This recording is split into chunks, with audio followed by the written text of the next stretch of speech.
Today Matters. 12 Daily Practices to Guarantee Tomorrow's Success. Written by John Maxwell and read by the author.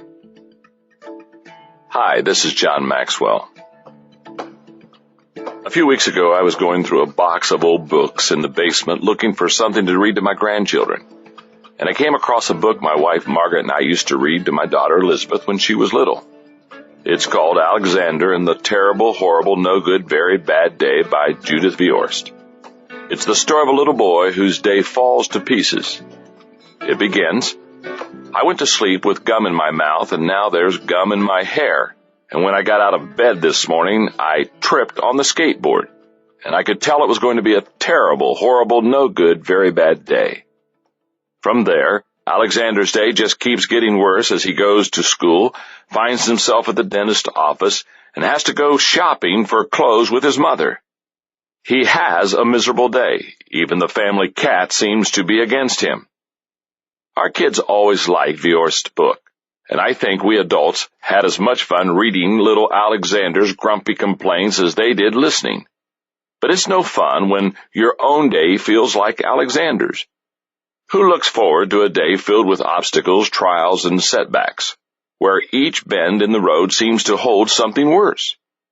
When it comes to approaching the day, we often are more like Alexander than we would care to admit. We may not wake up with gum in our hair or feel that our family and friends are out to get us, but our days often fall to pieces, and as a result, they seem like very bad days. How often do you have a great day?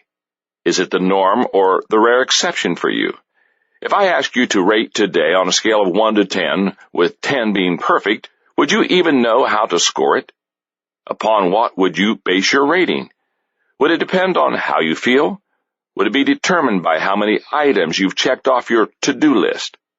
Would you score your day according to how much time you've spent with someone that you love? How do you define success for today?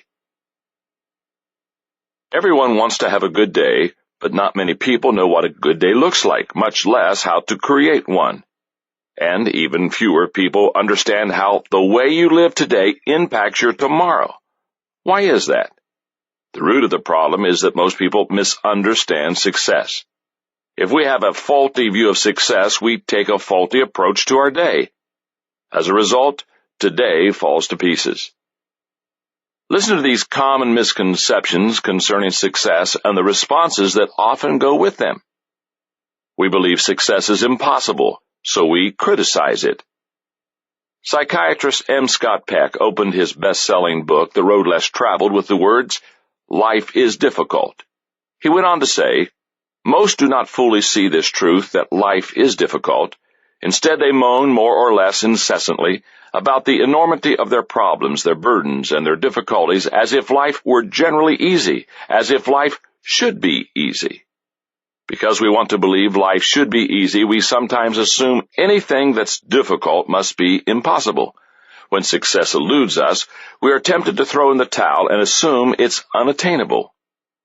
That's when we begin to criticize it. We say, who wants success anyway? And if success is achieved by anyone whom we consider less worthy than ourselves, we really get steamed. Our second misconception is that we believe success is mystical, so we search for it. If success has escaped us, yet we haven't entirely given up on it, then we often see it as a big mystery. We believe that all we have to do to succeed is to find the magic formula, silver bullet, or golden key that will solve all of our problems. The problem is that we want the rewards of success without paying the price. Seth Godin, author of Permission Marketing, recently wrote about this problem in the business world. He believes that business leaders frequently look for quick fixes for their companies. You don't win an Olympic gold medal with a few weeks of intensive training, says Godin. There's no such thing as an overnight opera sensation. Great law firms or design companies don't spring up overnight. Every great company, every great brand, and every great career has been built in exactly the same way, bit by bit, step by step, little by little. Misconception 3. We believe success comes from luck, so we hope for it. How many times have you heard people say something like, "He was just in the right place at the right time," to explain away someone else's success? It's a myth, just like the idea of the overnight success. The chances of becoming a success due to luck are about the same as winning the lottery, 50 million to 1. When it comes to success, you're better off hopping to it than hoping for it. Next, we believe success is productivity, so we work for it. I once saw a sign posted in a small business that said, "The 57 Rules of Success. Number 1, deliver the goods. Number 2, the other 56 don't matter." There's something about working hard and producing results that feels very rewarding, and many people regard that feeling so highly that they define it as success. But seeing hard work as success is one-dimensional. A strong work ethic is an admirable trait, but hard work alone doesn't bring success. There are plenty of people who work hard and never see success. Some people give their energy to dead-end jobs. Others work so hard that they neglect important relationships, ruin their health, or burn out. Success may not come to those who don't work hard, but hard work and success are not one and the same. Misconception 5. We believe success comes from an opportunity, so we wait for it. Many of the people who work very hard yet don't seem to get anywhere believe that the only thing they need is a break. Their motto begins with the words, "if only." If only my boss would cut me some slack. If only I could get a promotion. If only I had some startup capital. If only my kids would behave. Then life would be perfect. The truth is that people who do nothing more than wait for an opportunity won't be ready to capitalize on one if it does appear. As basketball legend John Wooden says, "When opportunity comes, it's too late to prepare." And for those who receive their wish of a promotion, startup, money, or anything else, it rarely changes anything in the long term if they haven't already done all the groundwork to be successful. Misconception 6. We believe success comes from connections, so we network for it. People who believe in connections think they would have it made if only they would have been born into the right family, or they think their fortunes would suddenly improve if they met the right person. But connections alone will neither improve the life of someone who is off track nor guarantee success. If they did, the children of every successful business person would have it made, and the siblings of every U.S. president would be highly successful. But you know that is not true. Remember Billy Carter? Another misconception is that we believe success comes from recognition, so we strive for it. In your profession, is there a sure sign that you've made it? Would your peers be impressed if you were recognized by Fortune magazine, became a chess grand champion, or won the Lombardi Trophy? Or do you picture yourself accepting the Pulitzer Prize, Fields Medal, or Nobel Prize?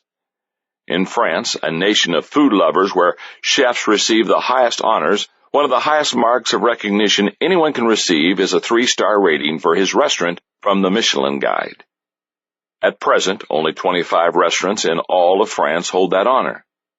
One of them is an establishment in the Burgundy region owned by Bernard Loiseau called the Côte d'Or.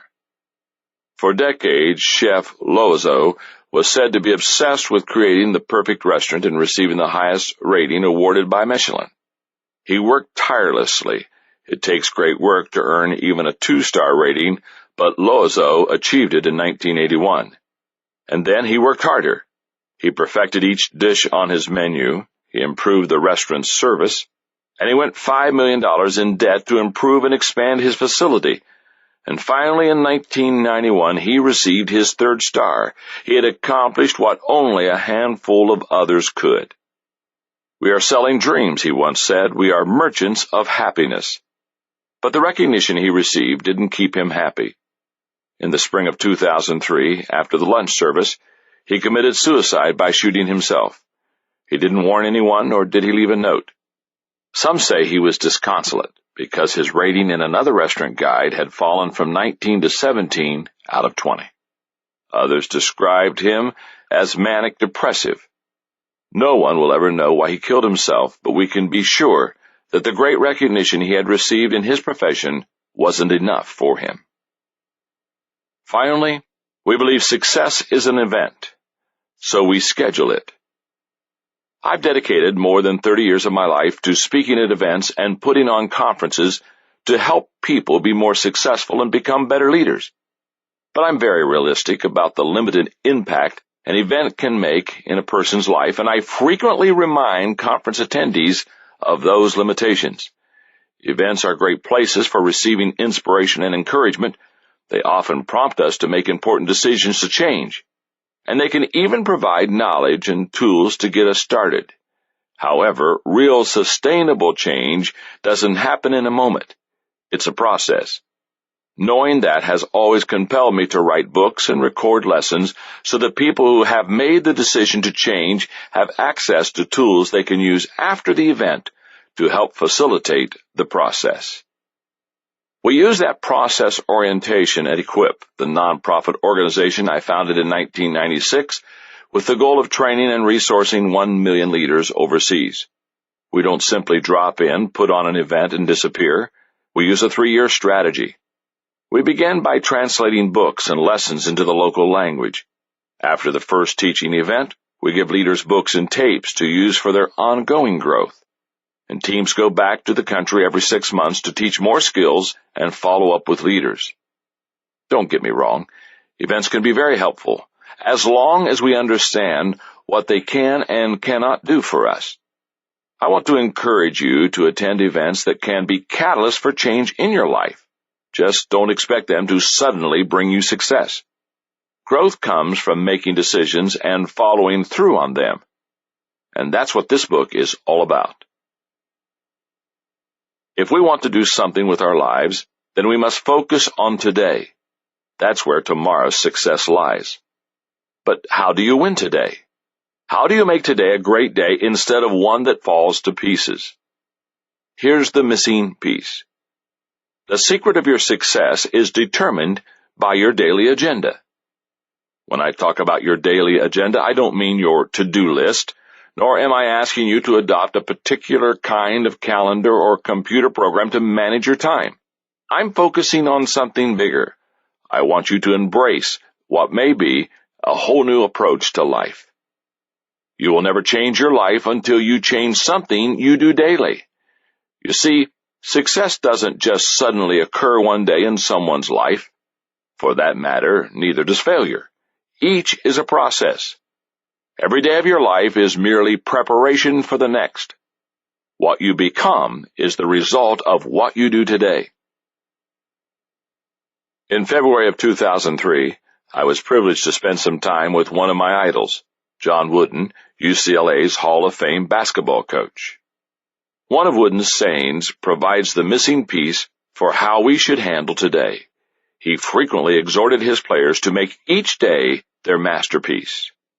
He wrote, "When I was teaching basketball, I urged my players to try their hardest to improve on that very day, to make that practice a masterpiece. Too often we get distracted by what is outside our control. You can't do anything about yesterday. The door to the past has been shut and the key thrown away. You can do nothing about tomorrow. It is yet to come. However, tomorrow is in large part determined by what you do today. So make today a masterpiece." This rule is even more important in life than in basketball. You have to apply yourself each day to become a little better. By applying yourself to the task of becoming a little better each and every day over a period of time, you will become a lot better. Only then will you be able to approach being the best you can be. Isn't the idea of making today a masterpiece appealing? The question is, how? What does it take? I believe there are 2 ingredients necessary to make every day a masterpiece: decisions and discipline. They are like 2 sides of the same coin. You could call them goal-setting and goal-getting, and they can't be separated because one is worthless without the other. I say that because good decisions minus daily discipline equal a plan without a payoff. Daily discipline minus good decisions equal regimentation without reward. Good decisions plus daily discipline equal a masterpiece of potential. Time is like a block of marble. Give a block of marble to an average person and you end up with a block of marble. But put it in the hands of a master sculptor and watch what happens. The sculptor looks at it with an artist's eye. First he makes decisions about what it will be. Then he practices the disciplines of his craft until he has transformed lifeless stone into a masterpiece. I believe you and I can become like the sculptor. We can learn to become master craftsmen of our lives. You begin to build a better life by determining to make good decisions, but that alone is not enough. You need to know what decisions to make. I've given the subject a lot of thought, talked to many successful people, and narrowed down the list of critical areas for success to 12. I call them the Daily Dozen. Number 1, attitude. Choose and display the right attitudes daily. Number 2, priorities. Determine and act on important priorities daily. Number 3, health. Know and follow healthy guidelines daily. Number 4, family. Communicate with and care for my family daily. Number 5, thinking. Practice and develop good thinking daily. Number 6, commitment. Make and keep proper commitments daily. Number 7, finances. Make and properly manage dollars daily. Number 8, faith. Deepen and live out my faith daily. Number 9, relationships. Initiate and invest in solid relationships daily. Number 10, generosity. Plan for and model generosity daily. Number 11, values. Embrace and practice good values daily. And number 12, growth. Seek and experience improvements daily. Before going any further, I need to make something clear. Please don't let the length of the list bother you. What I'm suggesting is that you take some time to think through these areas and make a major decision in each that will be lifelong. You can settle an issue once and for all, and you won't have to revisit it daily. The most successful people in life are the ones who settle their critical issues early and manage them daily. The earlier you settle the critical issues of your life, the greater your potential for success. The first ingredient of success, making good decisions, has no real value without the second, which is practicing good discipline. Let's face it, everyone wants to be thin, but nobody wants to diet. Everyone wants to live long, but not many people want to exercise. Everybody wants money, yet few want to work hard. Successful people conquer their feelings and form the habit of doing things unsuccessful people do not like to do. The bookends of success are starting and finishing. Decisions help us start. Discipline helps us finish. Most people want to avoid pain, and discipline is often painful. But we need to recognize that there are really two kinds of pain when it comes to our daily conduct. There's the pain of self-discipline and the pain of regret. Many people avoid the pain of self-discipline because it's the easy thing to do. What they may not realize is that the pain of self-discipline is momentary, but the payoff is long-lasting. If we've made a decision to try to be healthy, but we put off exercising, it's true that we avoid 30 minutes of unpleasantness. But then we feel guilty because we violated the decision we know was right for us. Then we regret not having exercised. And if we constantly avoid exercise, we end up paying a price later. On the other hand, when we do practice the discipline of exercise for 30 minutes, we feel good about ourselves the entire day. That's a great trade-off. We get 16 hours of positive feelings about ourselves for half an hour of work. And if we consistently practice the discipline of exercise, we also receive a health benefit that can literally save and extend our lives. Because we already have so many reasons not to start in the back of our minds, let me encourage you by giving you some compelling ideas about getting started. Start with yourself. A few years ago, on a trip to India, I got the opportunity to visit the home of that nation's great leader, Mahatma Gandhi. The house has been turned into a museum, and it contains some of his personal possessions as well as artifacts from his time of leadership. It also teaches much of his philosophy. One of his statements that I saw there struck me. Be the change you want to see in the world. What a great statement. If you desire for just one person close to you, your spouse, your children, a close friend, an employee, to change in some way, then become a model of change yourself. When that happens, you gain experience, confidence, integrity, and influence. You become content with yourself. You must have something to give before you can give to others. Start small. When you start small and succeed, it helps you believe that you can accomplish the next step. It also helps you to prioritize your actions and focus your energy. But here's a piece of advice.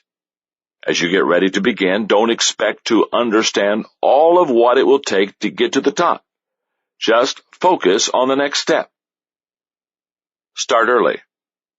There's an old saying that Noah didn't wait for his ship to come in, he built one.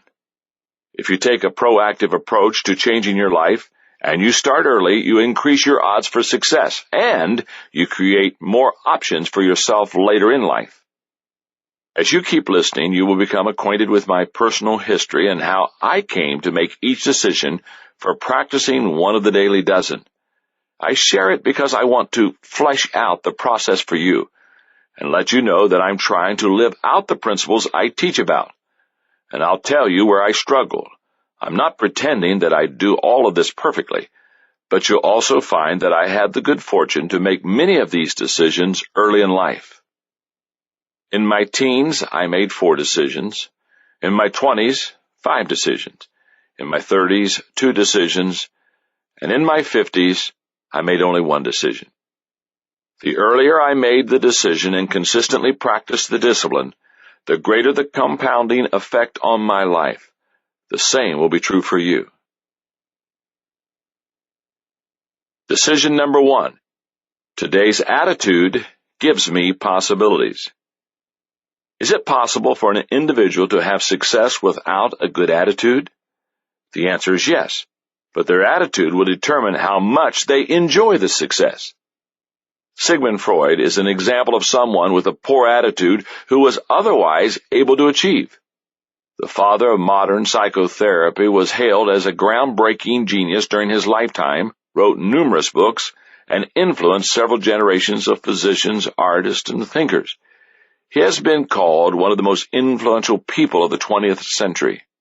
Yet from the time he was a teenager, he was pessimistic, skeptical, and often depressed.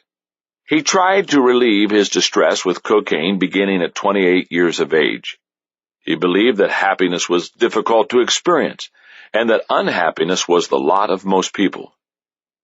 In his book, Civilization and Its Discontents, Freud wrote, "What good to us is a long life if it is difficult and barren of joys, and if it is so full of misery that we can only welcome death as a deliverer?" Without a doubt, his attitude, not his accomplishments, influenced his outlook on life. What's sad is he chose his discontent. Here's why attitude makes such a difference as you approach your day. Your attitude at the beginning of a task affects its outcome more than anything else. You've heard the phrase, all's well that ends well. Here's another that I believe is equally true. All's well that begins well. Look at successful people and you'll see that they've embraced this truth, whether it's a doctor going into surgery, a coach readying his team for a game, a pastor preparing a sermon, or a business person entering negotiations before a big deal. The confident person increases his chances for success. The pessimist invites the negative outcome he expects. Charlie Wetzel, who works with me on my books, recently underwent a change in attitude in his thinking concerning the process of editing. He is a writer and has never particularly enjoyed the editing process. It reminds him of when he graded students' papers as an English composition teacher. Recently, when we were working on my book, There's No Such Thing as Business Ethics, He received the edited manuscript from the publisher and was asked to review it, check the editor's changes, and verify facts. It's a process he normally hates because he thinks it takes time away from the writing he should be doing. But this time he decided to change his attitude as he approached the task. Rather than performing the task in short blocks of time during afternoons, because mornings are prime writing times, he blocked off an entire week just for editing, and he looked at the task as an opportunity to refine the manuscript and take it to the next level. As a result, the job was more enjoyable and the results were more effective. When you approach a task, especially an important one you don't relish, fix your mind on the facts, not on your feelings. Focus on the possibilities, not the problems. That will put your attitude on the right track. And if it starts on the right track, it's more likely to end up at the right destination. Your attitude can give you a winner's perspective. On June 28, 1939, Joe Louis defended his heavyweight boxing title against Tony Two-Ton Galento in Yankee Stadium. Galento wasn't a particularly talented fighter, but he could take a punch and he was a big hitter. In the second round, Louis knocked Galento down and seemed to be controlling the fight. But in the third round, Galento knocked the champ down. Louis immediately jumped back to his feet and went after his opponent. When Louis went to his corner, his trainer chastised him. "You know you're supposed to take a full count when you go down. Why didn't you stay down for 9? "What?" answered Louis, "and give him a chance to rest?" Louis pummeled Galento so badly in the fourth round that the referee stopped the fight. In today's competitive culture, everybody is looking for an edge.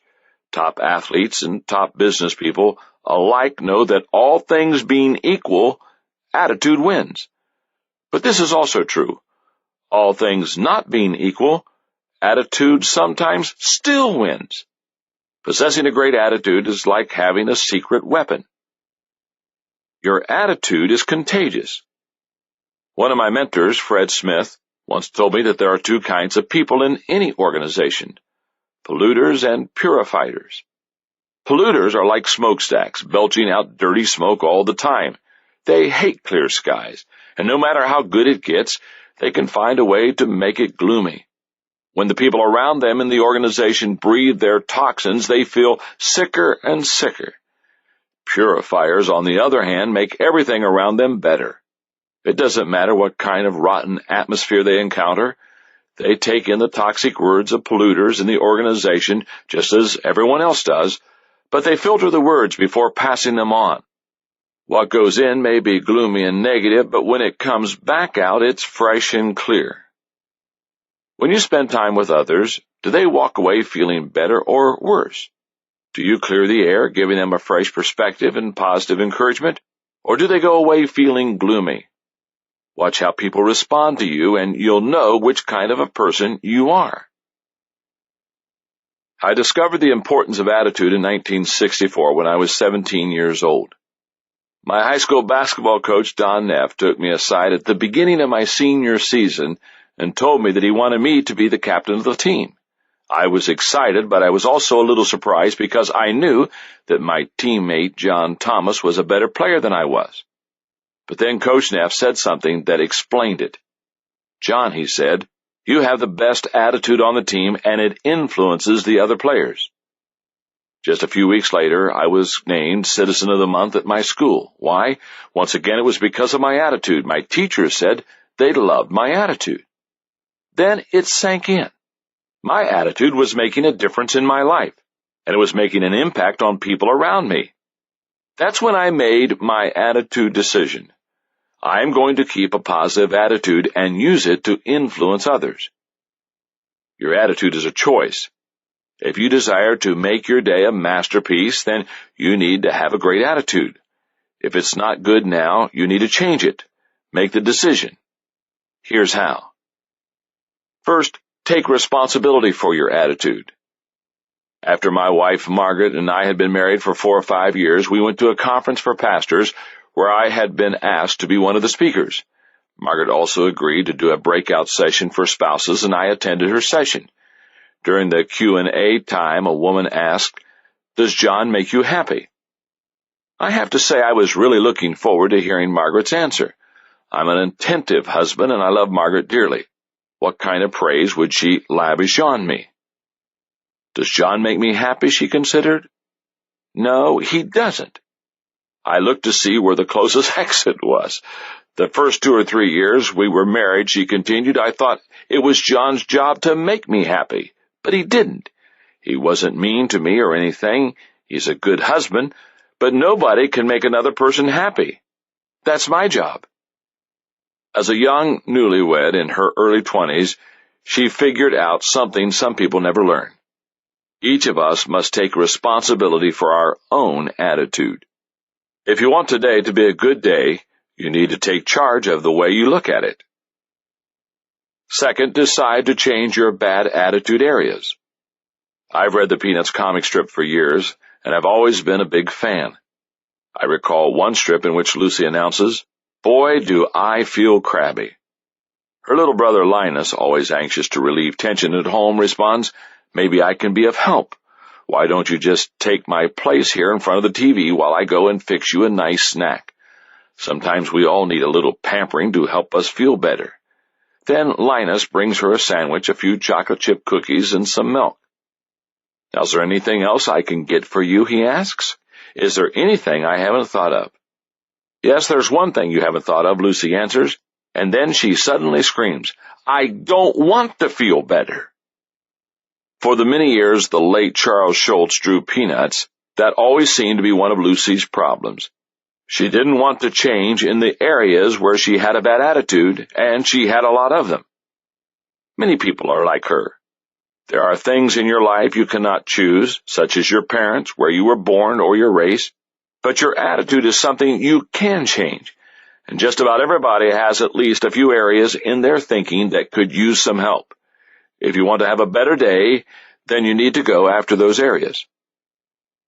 The third step is to think, act, talk, and conduct yourself like the person you want to become. If you've been to any kind of class reunion 10 or more years after graduation, then you've probably been surprised by the transformation of one of your former classmates.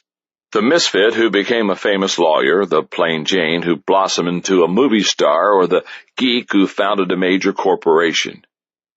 How do such transformations occur? Those people saw themselves as they could be. Then they learned to act like and acquire the skills of the people they wanted to be.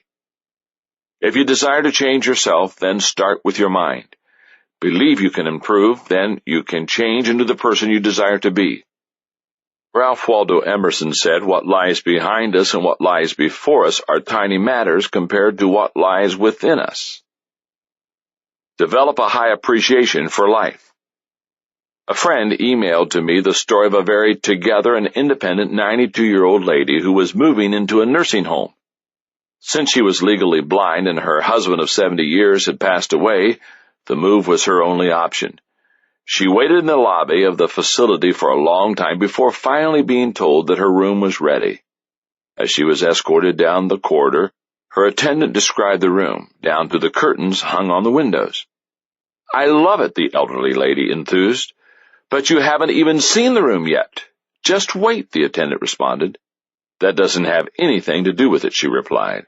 "Happiness is something you decide on ahead of time.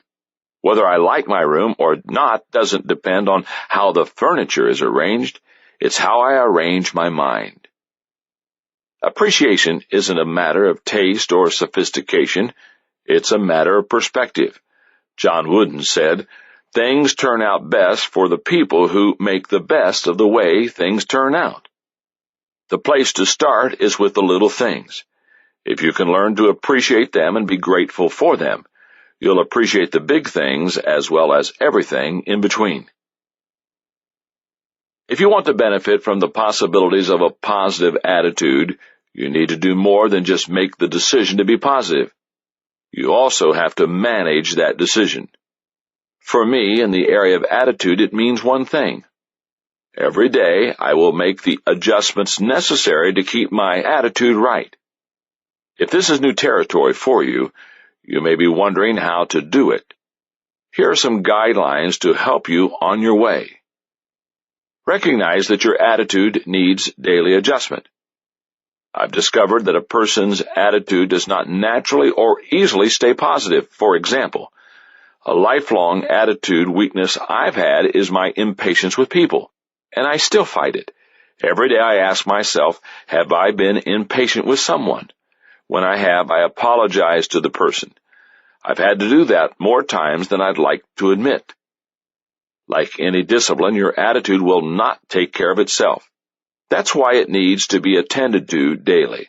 The stronger your natural inclination to be pessimistic or critical, the more attention your attitude will need. Begin each day with an attitude check, and watch for red flags signaling that your attitude might be in trouble. Find something positive in everything. Not long ago, I came across a prayer that I thought was wonderful. It said, "Dear Lord, so far today I am doing all right. I have not gossiped, lost my temper, been greedy, grumpy, nasty, selfish, or self-indulgent. I have not whined, cursed, or eaten any chocolate. However, I am going to get out of bed in a few minutes, and I will need a lot more help after that. Amen." It may not always be easy, but if you try hard enough, you can find something good, even in the midst of difficult situations. Find someone positive in every situation. Nothing helps a person to remain positive like having an ally. The world is filled with negative people. In fact, they often flock together. But positive people are everywhere too. You'll often find them soaring above the negative people like eagles. When you do, seek them out. If you're having a hard time, get close and draft behind them the way racers do. If they're having difficulty, you be the one to go out front and make things easier. Two positive people are much better at fighting off the blues than someone going it alone. Remove negative words from your vocabulary. My father retired in his mid-70s, but he has spent his entire life in public speaking. When I was a kid, he used to pay my brother Larry and me 10 cents for every grammar mistake we found him making when he was preaching. You can do a similar kind of thing when it comes to your attitude. You or someone you enlist can be on the lookout for negative words in your vocabulary so that you can try to eliminate them. Eliminate these words. I can't. If only. I don't think. I don't have time. Maybe. And say these words instead. I can. I will. I know. I will make time. Absolutely. When I made the decision at age 17 to maintain a positive attitude, I did it because it was giving me immediate positive results. And that is what usually prompts us to make decisions. But as you get older and reflect more, you can see things much more clearly. Looking back, I can see the impact that my attitude has made in my life since 1964. In my teens, my attitude made me captain of the basketball team. In my 20s, my attitude helped me convince Margaret to marry me. In my 30s, my attitude helped me step out of my comfort zone by leaving my organization and taking a new position in California. In my 40s, my attitude kept me going during 8 years of red tape and conflict while trying to build a new campus for my church. In my 50s, my attitude allowed me to bounce back from a heart attack. I can honestly say that for 40 years, my attitude has been my greatest asset in influencing others. And as I approach my 60s, my attitude has motivated me to lead an effort to train and equip 1 million leaders internationally. I want to keep making a positive impact until the day I die. Decision number 2. Today's priorities give me focus. Business consultant and author Michael LeBoeuf says devoting a little of yourself to everything means committing a great deal of yourself to nothing. Focused concentration is one of the keys to success. To have focus, you must understand priorities. Here's why. Time is our most precious commodity.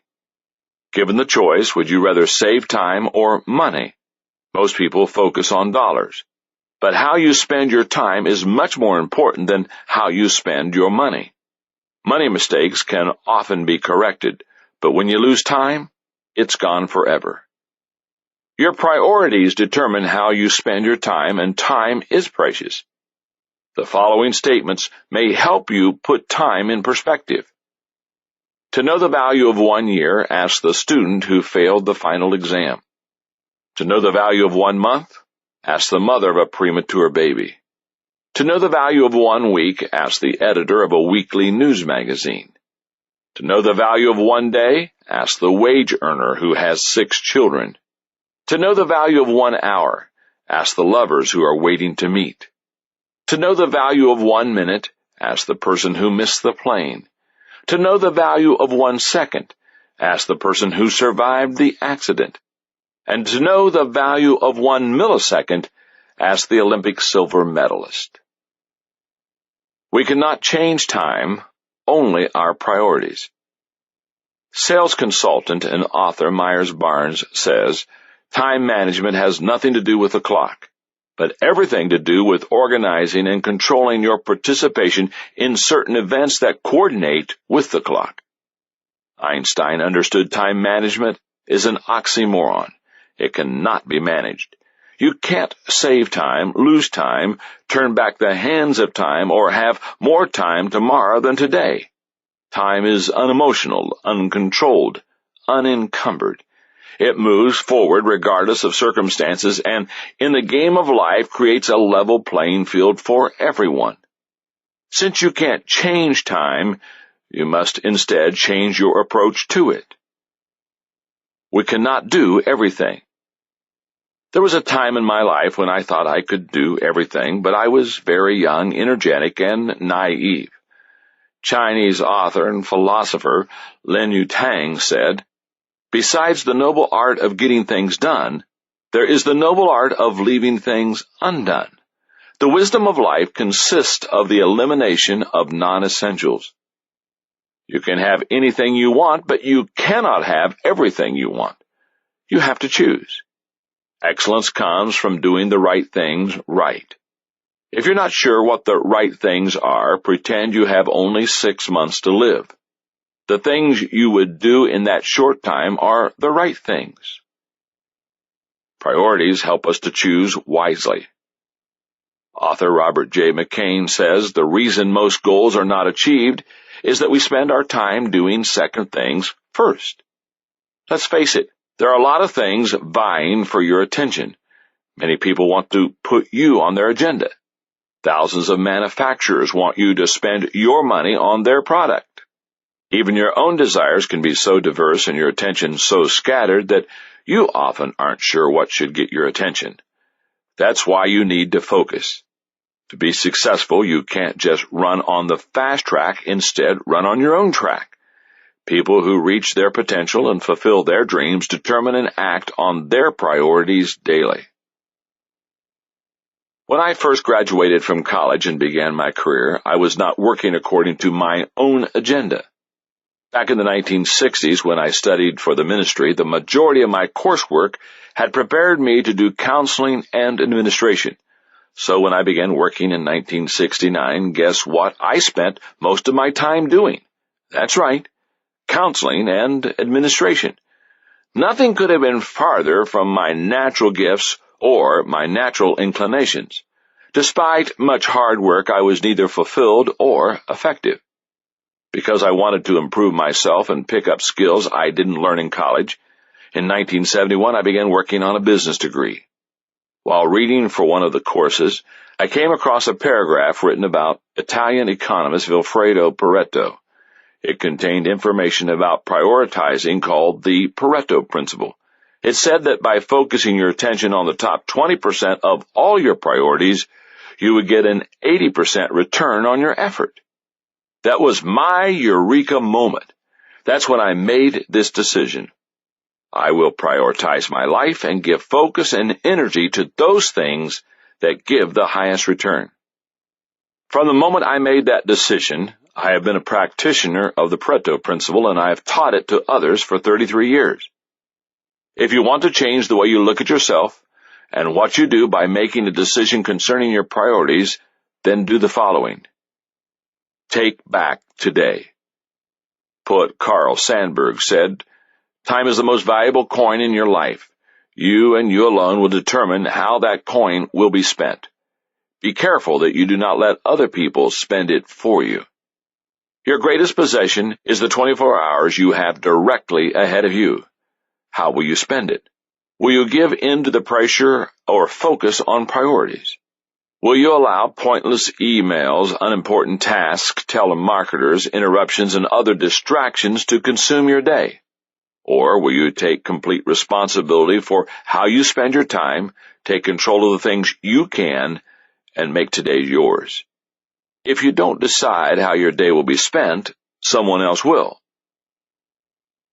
No daily dozen issue has added more to my success than the principle of priorities. When I discovered that I needed to change my approach to my day and my career, I started by asking myself 3 critical questions. Number 1, what is required of me? Any realistic assessment of priorities in any area of life must start with a realistic assessment of what a person must do. For you to be a good spouse or parent, what is required of you? To satisfy your employer, what must you do? When ordering priorities, always start with the requirement question and give it careful thought before moving on to the next question. Number 2, what gives me the greatest return? As you progress in your career, you begin to discover that some activities yield a much higher return for the effort than others do. The next place to focus your attention is on those high-return activities. Question number 3, what gives me the greatest reward? If you do only what you must and what is effective, you will be highly productive, but you may not be content. I think it's also important to consider what gives you personal satisfaction. However, I find that some people want to start with the reward question and go no further than that. No one can be successful who doesn't possess the discipline to take care of the first 2 areas before adding the third. It was a great day in my church when I stopped counseling people and stopped getting bogged down in administrative details. But finding my strength zone took some time and exploration. If you don't already have a good handle on your strengths, then you may want to explore some of these suggestions. They're based on what I did to find mine. Trial and error. Nothing teaches you more than your successes and failures. Anytime something seems to be all trial and you make a lot of mistakes, it's probably time to move on. But you've got to take the risk of failing to find your successes. Next, consider the counsel of others. Asking others to evaluate your effectiveness is not always fun, but it is always helpful. Be sure to choose people who don't have an agenda other than to help you. Then take personality tests. Evaluations, such as DISC, Florence Littauer's personality profile, and Myers-Briggs, can be very helpful. They will help to clarify some of your natural inclinations and to reveal some strengths and weaknesses you aren't aware of. Finally, examine your personal experience. You really get a feel for how well you do something by doing it repeatedly. Just remember this: experience isn't always the best teacher. Evaluated experience is. One of the things I noticed very quickly after making my priorities decision was that priorities shift very easily. For that reason, they must be continually evaluated and guarded.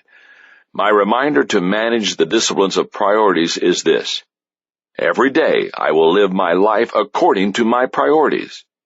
What does that mean? That the following 5 things must be done. 1. Evaluate priorities daily. Priorities don't stay put. You have to revisit them every day. Why? Because conditions continually change. So do methods of getting things done. Your values, once defined, are going to be steady. You will be able to rely on them. But how you carry them out needs to be flexible. Number 2, plan your time carefully. According to a survey taken by Daytimers, Inc., only 1/3 of American workers plan their daily schedules, and only 9% follow through and complete what they planned. If you want to be effective, you must be able to make the transition to planning. I plan my calendar 40 days at a time. But when I get ready to approach a day, I have the whole thing laid out, hour by hour.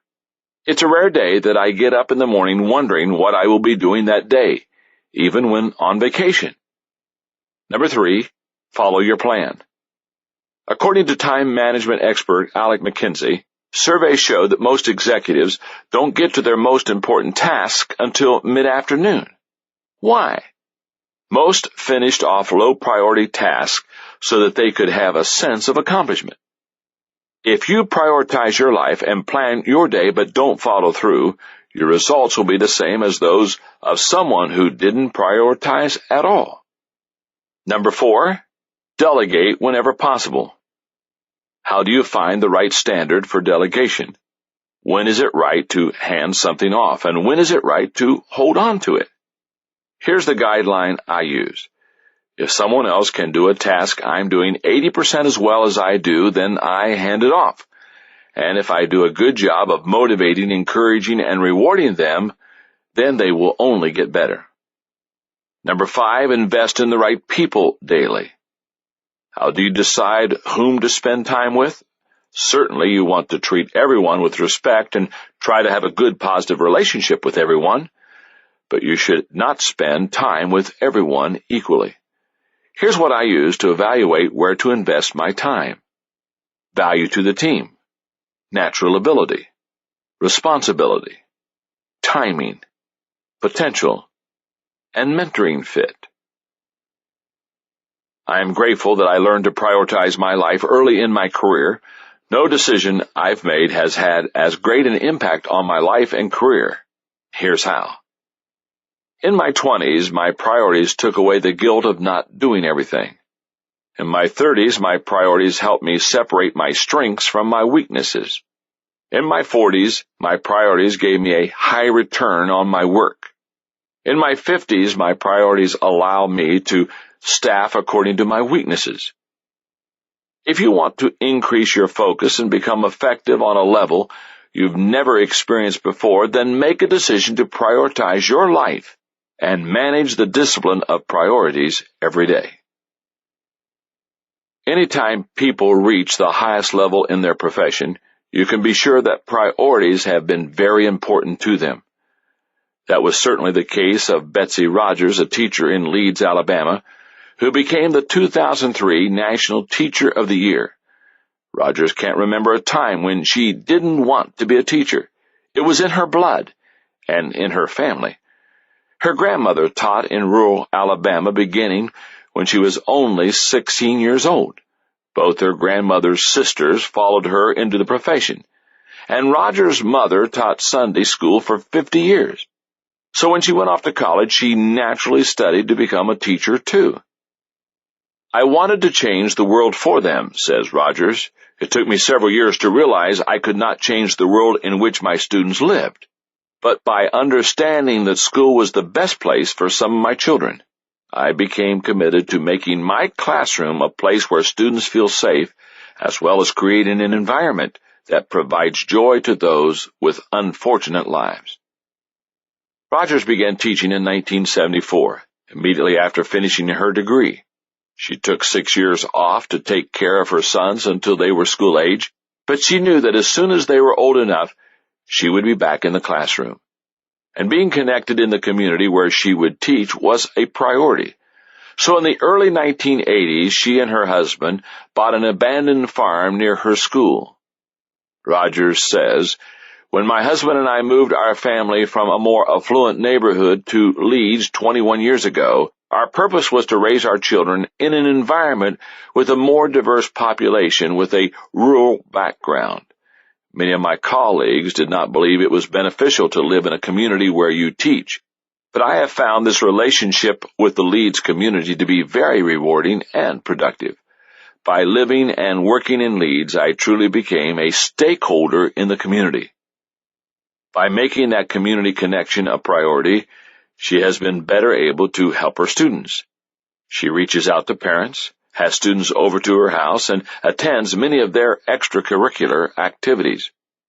"We should be very proud of our profession," she says, "and we need to be models. We shouldn't lose sight of the fact that we have impact that we may never see." Because Rogers is focused, she is constantly improving and working to reach her potential in her profession. She believes that teachers must model a dedication to lifelong learning. And she doesn't just give lip service to it. When both her sons were in college, she went back to school herself. She has since earned 3 graduate degrees in 1998, 2000, and 2002. As National Teacher of the Year, she will be expected to spend a year visiting schools and serving as an international spokeswoman for education. When she's finished, she could use the recognition she has received as a springboard to a plum teaching position or a higher-paying administrative position. But that's not what she's about. According to County Superintendent Bob Neighbors, Rogers has inquired about going back to work in a county school on academic alert because of poor test scores. After all, what's the use of improving herself if she can't use what she's learned to help others? Neighbors call Rogers one of those extraordinary naturals for whom teaching is not only her vocation, it is her joy, her daily discovery, and her avocation. Rogers sums it up this way. I was taught that we are here on this earth to serve. That's her priority, and she is living it out every day. Decision number 3. Today's health gives me strength. I need to begin this section by making a confession.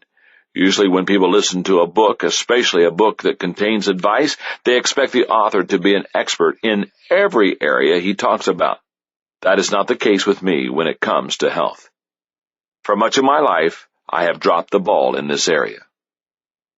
I lived a very fast-paced life.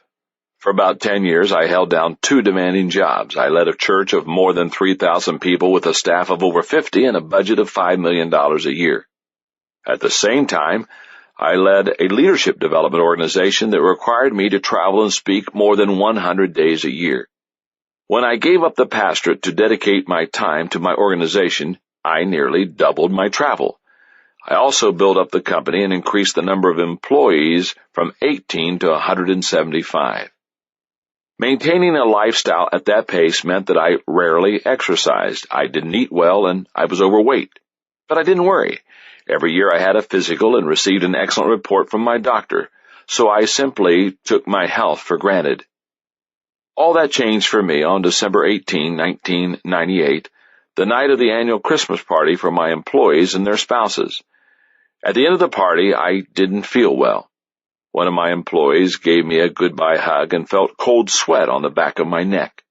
Then suddenly I felt an excruciating pain in my chest that brought me to my knees. As I lay on the floor awaiting the paramedics, it felt like an elephant was sitting on my chest. I was grateful that Margaret, our children, and many of my closest friends were there with me at the party because I thought I wasn't going to make it. When I got to the hospital, I was told that I was having a serious heart attack. In the wee hours of the morning, Dr. Jeff Marshall performed a procedure to remove a clot that made its way into my heart. He saved my life. Afterward, he explained that he had used a new procedure that had only recently been developed. If I'd had my heart attack a year or 2 earlier, nothing could have been done. It would have killed me. It almost seems too obvious to mention that your health matters today, yet I believe I must say it, because many people treat their bodies the way I did for more than 50 years. So here's a reminder of what's at stake when it comes to health. Your health impacts you emotionally, intellectually, and spiritually. You can escape from a lot of things that might hurt you. You can quit a hazardous job. You can move from one climate to another. You can stay away from someone who wants to harm you. But you can't get away from your body. For as long as you live, you're stuck with it. If you make choices that cause you to be continually hurting or unhealthy, it will affect every aspect of your life, your heart, your mind, and spirit. Health often determines quality as well as quantity of life. My friend Zig Ziglar asked the question, if you had $1 million racehorse, would you allow it to smoke cigarettes, drink whiskey, and stay out all night? How about $1,000 dog? Of course you wouldn't. A thoroughbred horse that was not taken care of would never be capable of winning a race. A dog whose health ran down would not work effectively or show well. The real question is, if you wouldn't allow your animals to do such things, then why would you allow yourself to? It's easier to maintain good health than to regain it. People are funny. When they are young, they will spend their health to get wealth. Later, they will gladly pay all they have trying to get their health back. I fell into a similar trap, even though I wasn't trying to accumulate wealth. I was driven by a sense of mission and the desire to achieve. That caused me to make a number of costly mistakes. I was arrogant about my health. I thought because I felt good, I was healthy. I worked too hard, I did not exercise enough, and I didn't listen to loving friends who tried to warn me about my lifestyle. As I recovered from my heart attack in the hospital, I felt very fortunate to be alive. Cardiovascular diseases are the #1 cause of death in the United States and Europe. But I didn't discover how blessed I was until Dr. Marshall told me that I had sustained no damage to my heart. That meant I had the potential to make a full recovery. At the age of 51, I made this health decision. I will take good care of myself by exercising and eating right. If you know the value of good health, yet you've had a hard time making the commitment to know and follow healthy guidelines, here are some suggestions to help you turn your attention to the subject and tackle it. 1, have a purpose worth living for. It's hard to find motivation in the moment when there is no hope in the future. A sense of purpose helps a person to make a decision to change and then to follow through with the discipline required to make that change permanent. I found that to be true after my heart attack. A friend who spent a lot of time with me during my recovery saw me pass on desserts time after time, something that was not characteristic of me, and finally he asked, "Have you lost your craving for desserts?" "No," I answered, "but my craving for life is greater." 2, do work you enjoy. One of the greatest causes of debilitating stress in people's lives is doing jobs they don't enjoy. It's like comedian Lily Tomlin said, "The problem with the rat race is that even if you win, you're still a rat." I believe 2 major frustrations contribute to that stress. The first is doing work you don't think is important. If you do work that you believe adds no value to yourself or to others, you quickly become demoralized. To remain healthy, your work must be in alignment with your values. Another reason some people don't like their work is because they do jobs that keep them in an area of weakness. Nobody can do that long and succeed. For example, most people hate the thought of public speaking. How would you like to get up in front of an audience and speak to them every day? That's some people's #1 fear. One of the ways you can tell you're working in an area of strength is that it actually gives you energy. Even if you are in the early stages of your career or are starting out on a new venture and you're not very good at something you're doing, you can still tell it's an area of strength by paying attention to how you respond to your failures. Mistakes that challenge you show your areas of strengths. Mistakes that threaten you show areas of your weaknesses. 3, find your pace. Part of taking care of yourself includes finding and maintaining the pace that's right for you. If you take life more slowly than your energy level is capable of, you can become lazy. If you continually run at a pace faster than you are capable, you can burn out. You need to find your balance. Even today, at age 57, I still have a tendency to take on too much and go at a faster pace than is really good for me. There are so many opportunities I want to pursue, books I want to write, and people I want to help. I'm constantly trying to strike a balance between my desire to maintain a healthy pace of life and my drive to accomplish all I can during my lifetime. 4, accept your personal worth. Psychologist Joyce Brothers says, an individual's self-concept affects every aspect of human behavior. The ability to learn, the capacity to grow and change, the choice of friends, mates, and careers. It is no exaggeration to say that a strong, positive self-image is the best possible preparation for success in life. If your self-image is driving you to do things that negatively impact your health, seek help. Number 5, laugh. Physician Bernie S. Siegel wrote in Peace, Love, and Healing, "I've done the research, and I hate to tell you, but everybody dies. Lovers, joggers, vegetarians, and non-smokers. I'm telling you this so that some of you who jog at 5 a.m. and eat vegetables will occasionally sleep late and have an ice cream cone." We should never take life or ourselves too seriously. Each of us has idiosyncrasies that can cause us to despair or to laugh. For example, when it comes to anything related to tools or technology, I'm clueless. I'm not Mr. Handyman, I'm Mr. Hopeless.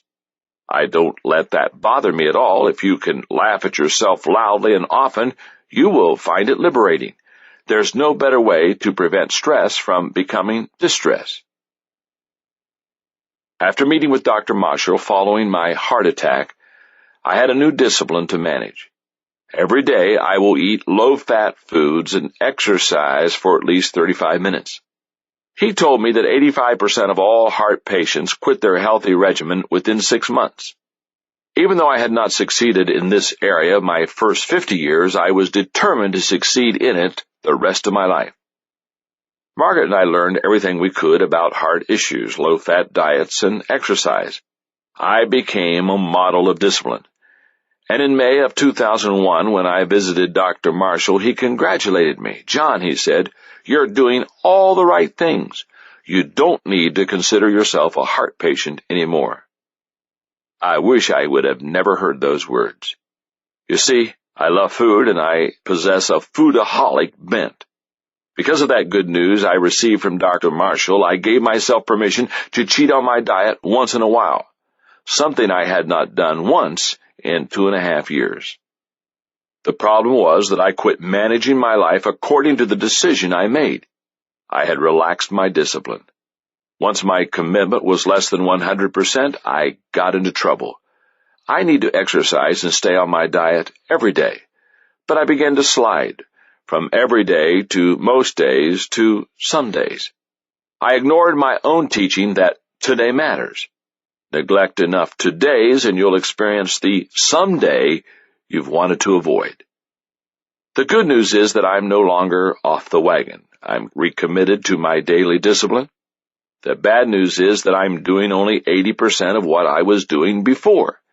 Dr. Marshall is trying to help me. He's a good doctor and a good friend, and he knows that sometimes the best medicine is a good kick in the butt. The area of health is still a battle, but it's one that I'm determined to win. Successful people make the major decisions in their life early and manage them daily. In the other sections of this book, I try to show you how the decisions I've made and the disciplines I've practiced have created a positive compounding effect in my life. I'm sorry to say that I can't do that when it comes to health. Instead, I'll tell you how poor decisions have had a different kind of effect. In my teens, I developed many bad eating habits. In my 20s, food became a stress reliever when I worked especially hard. In my 30s, I finally started to exercise, but it was usually last on my agenda.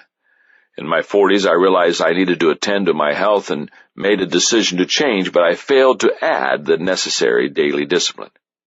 In my 50s, I finally made the decision to know and follow healthy guidelines daily, a commitment that I am working hard to keep. Perhaps you have fallen short in one or more of the areas discussed so far. Please don't be discouraged, and don't give up. The following words were written for you and me at times like this. Though you cannot go back and make a brand new start, my friend, you can start now and make a brand new end.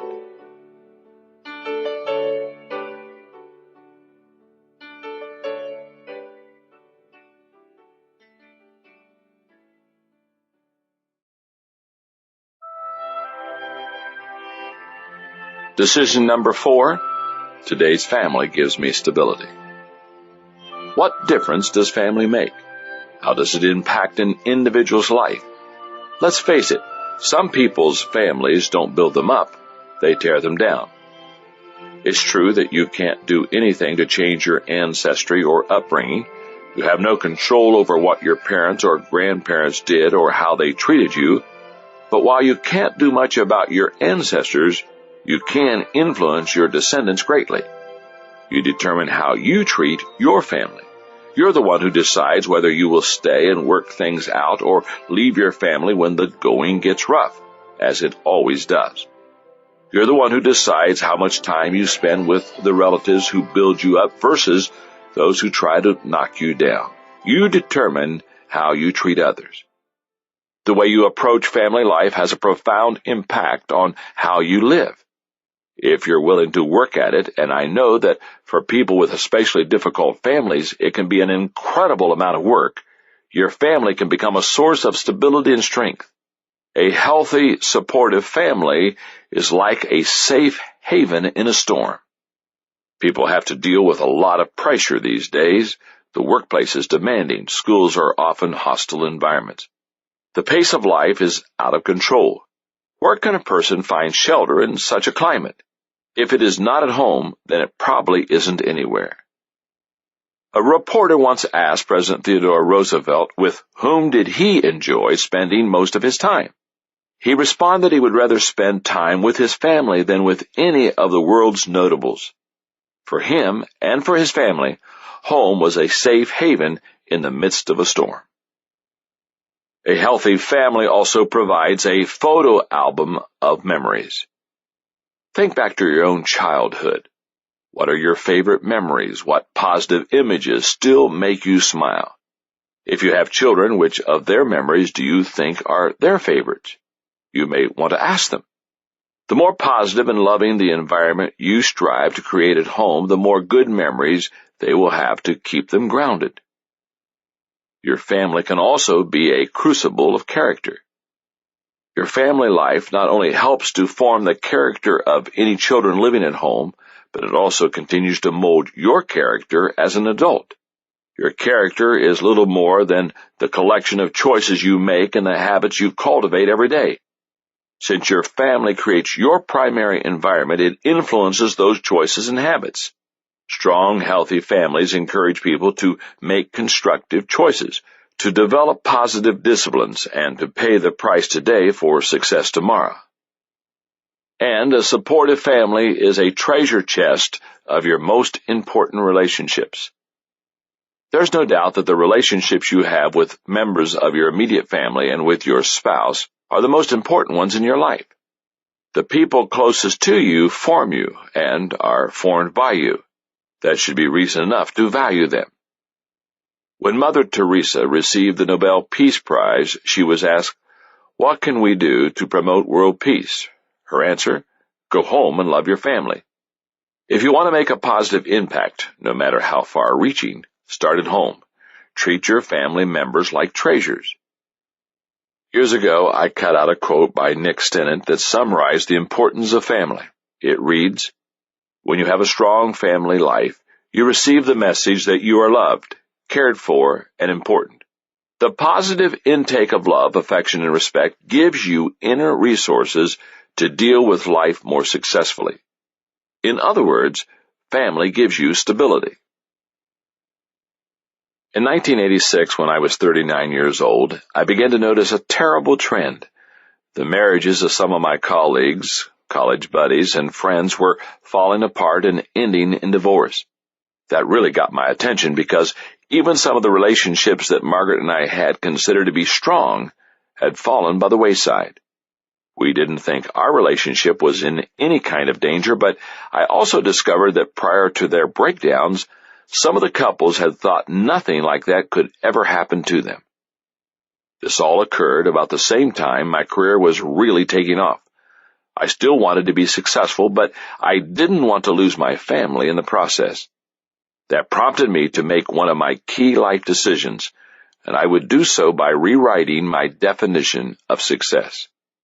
From that moment, success meant having those closest to me love and respect me the most. I don't know where you stand with your family now. Everyone's situation is unique.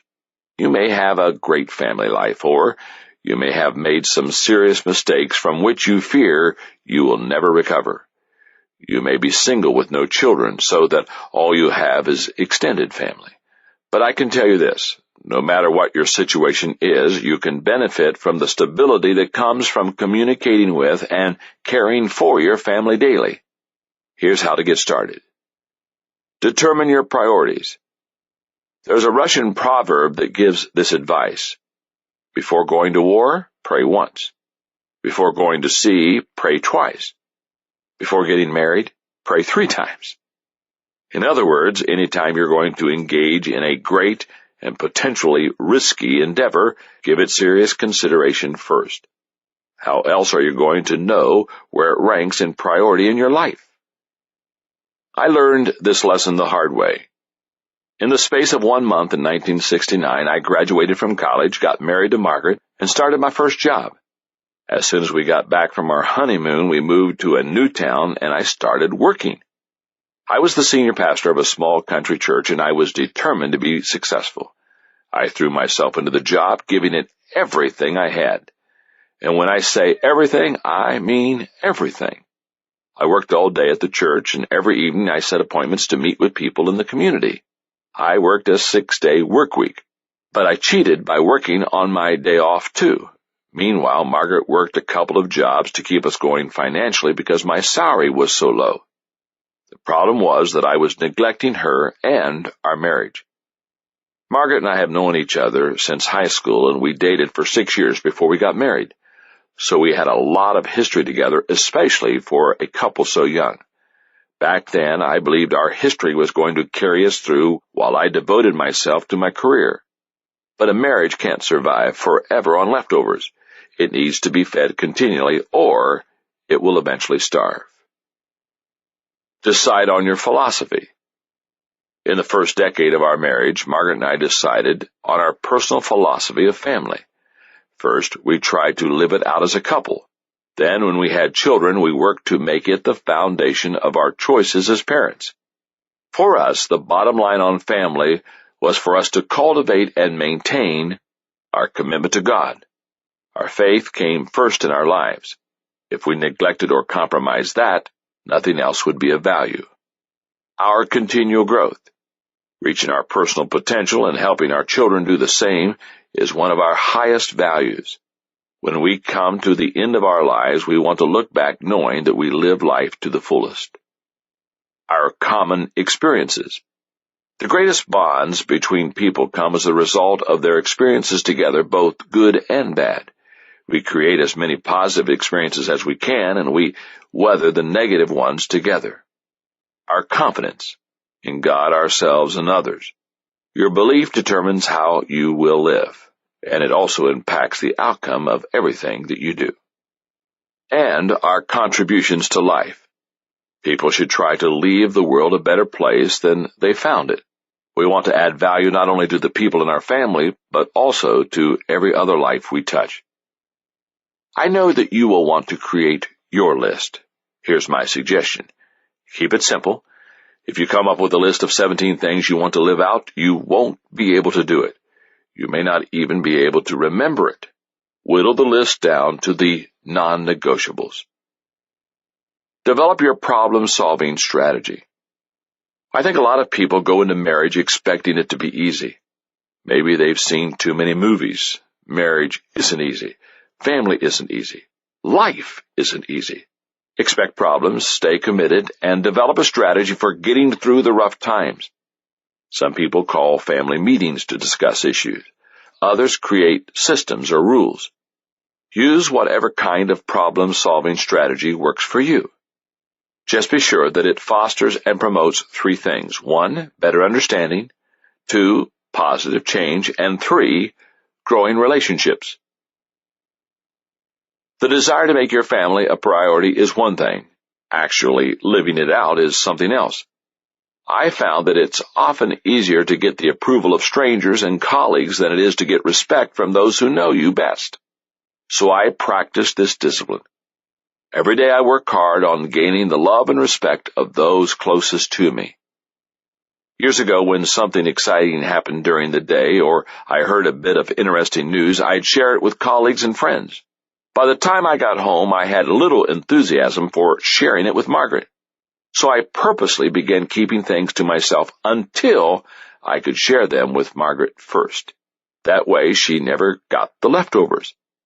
I found the best way to place my family first is to give them some of my best energy and attention. If you desire to strengthen your family life and make it a source of stability, then try practicing some of these disciplines. Put your family on your calendar first. I have found that my work will gobble up every bit of my time if I let it. Before I made the decision to make my family a priority, I didn't give them the time that I should have. I think that's true of most people who enjoy their careers. Other people have hobbies or interests that can be very time-consuming. If you don't create boundaries for how you spend your time, your family will always get the leftovers. Even today, if I let my guard down, I'm liable to let work take over my schedule.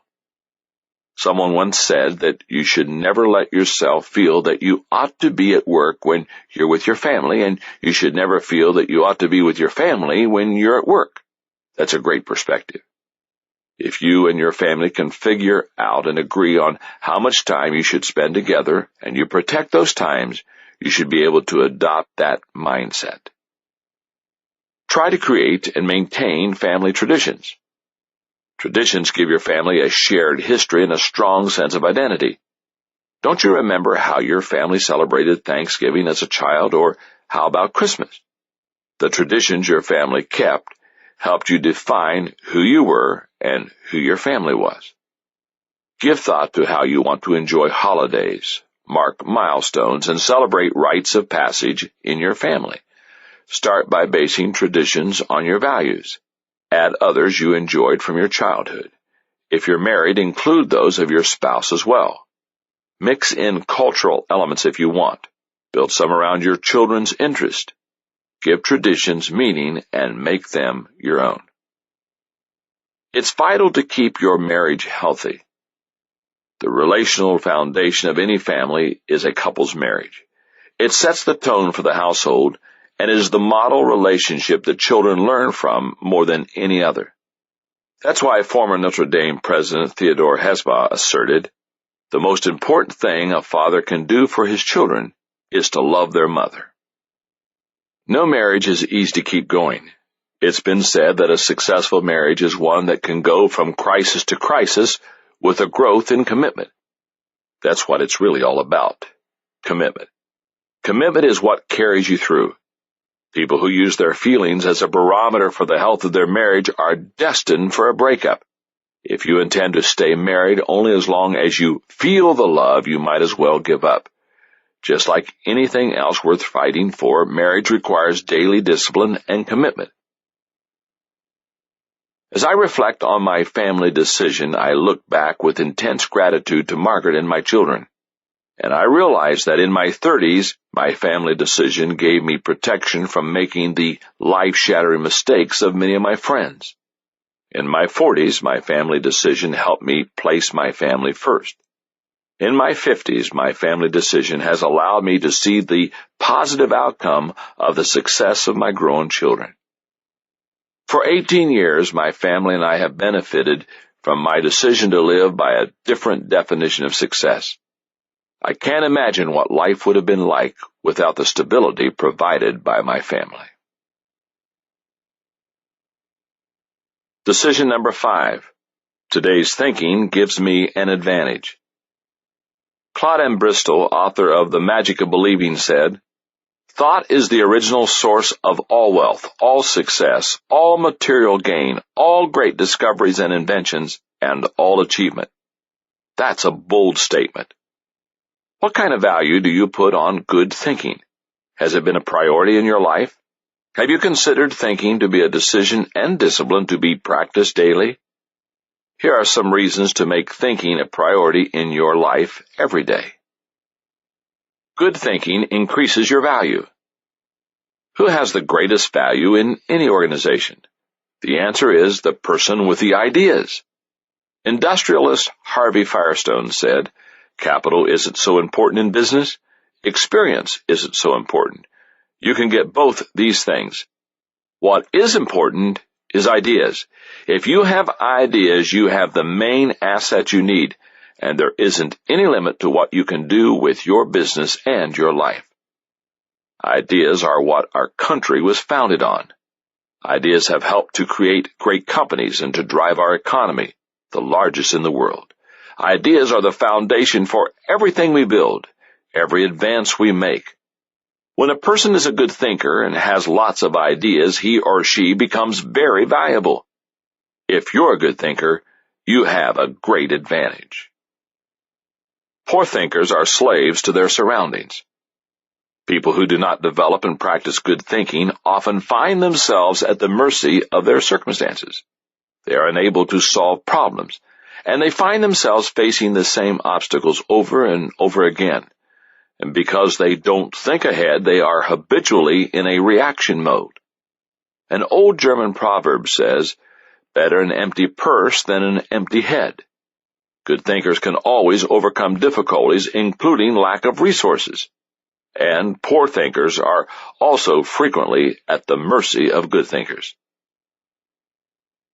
My father required all three of his children to read for 30 minutes every day. Sometimes we chose what we read, but often he selected the reading material for us. Two of the books he asked me to read made a profound impression on me. The first was The Power of Positive Thinking by Norman Vincent Peale, which I read in the 7th grade. That year, my father also took me to Veterans Memorial Auditorium in Columbus, Ohio, to hear and meet Dr. Peale. That experience shaped my life. Even more impacting than meeting Dr. Peale was reading As a Man Thinketh by James Allen. I read the book in 1961 when I was 14 years old, and it made such an impression on me that I was prompted to make one of my daily dozen decisions. I still have the book. On page 49, Allen wrote, "All that a man achieves or fails to achieve is the direct result of his thoughts." The entire book made an impression on me, but that statement made me realize that my thinking would make or break me. So I decided, I will think on things that will add value to myself and others. If you desire to make good thinking a daily part of your life, consider this. Recognize there are many kinds of thinking. I believe 11 different thinking skills come into play when it comes to good thinking. I wrote about them in detail in Thinking for a Change. Here's an overview of the skills. Number 1, big picture thinking. The ability to think beyond yourself and your world in order to process ideas with a holistic perspective. Number 2, focus thinking. The ability to think with clarity on issues by removing distractions and mental clutter from your mind. Number 3, creative thinking. The ability to break out of your box of limitations and explore ideas and options to experience a breakthrough. Number 4, realistic thinking. The ability to build a solid foundation on facts to think with certainty. Number 5, strategic thinking. The ability to implement plans that give direction for today and increase your potential for tomorrow. Number 6, possibility thinking. The ability to unleash your enthusiasm and hope to find solutions for even seemingly impossible situations. Number 7, reflective thinking. The ability to revisit the past in order to gain a true perspective and think with understanding. Number 8, questioning popular thinking. The ability to reject the limitations of common thinking and accomplish uncommon results. Number 9, shared thinking. The ability to include the heads of others to help you think over your head and achieve compounding results. Number 10, unselfish thinking. The ability to consider others and their journey to think with collaboration. Number 11, bottom line thinking. The ability to focus on results and maximum return to reap the full potential of your thinking. If you recognize that there are many different kinds of thinking, what should you do? Should you try to master all of them? No, I believe that's a mistake. Let's say, for example, that you are a very good creative thinker, but you're weak in bottom-line thinking, yet you want to master both kinds of thinking. How would you get started? Where would you focus your attention? You could probably work on bottom-line thinking to get it up to average, but that would require a tremendous amount of time, energy, and resources. And what would it take to advance to merely good? It would take even more effort. The higher you try to climb, the more energy it takes to make less progress. No matter how hard you try, you might not ever make bottom-line thinking a strength. What if you gave that time to improving your creative thinking instead? Since you are already good, a moderate amount of time and energy could make you excellent. If you really gave it your all, perhaps you could become a world-class creative thinker. That would enable you to generate ideas and make contributions few others could. That would make you much more valuable and give you a real advantage in your life and career. So what do you do about your weaknesses? Gather people around you who are strong in those areas. That's what I've done for years. In my current season of life, I can hire staff who possess strengths in my areas of weakness. But even before I was the boss, I practiced this principle. For 35 years, my wife Margaret and I have worked as a team to compensate for one another's weaknesses. I've often relied on my brother Larry to help me in the area of realistic thinking. And I've made it a practice to partner with friends who think better than I do in a particular area while I do the same for them. Not having to rely entirely on myself when it comes to thinking has been a real advantage to me. It's easy to allow situations and other people to influence your thinking negatively as well as positively. One of the tricky things about seeking ideas and perspective from others is that some people have an agenda other than helping you. That's why it's important to take responsibility for your own thinking. When I was in my 20s, I began to practice this discipline. Every day, I will set aside a time to think, and I will determine to think on the right things. If you desire to do the same thing, then do this. Find a place to think. I want to encourage you to find a thinking place. When it comes to what works, everybody is different. Some people like to be connected to nature. Others want to be in the midst of, but removed from, activity. My friend Andy Stanley likes to sit alone in a restaurant to think. He says he needs a little distraction. J.K. Rowling, author of the Harry Potter books, wrote her early books while sitting in a cafe. Where you go doesn't matter as long as it stimulates your thinking.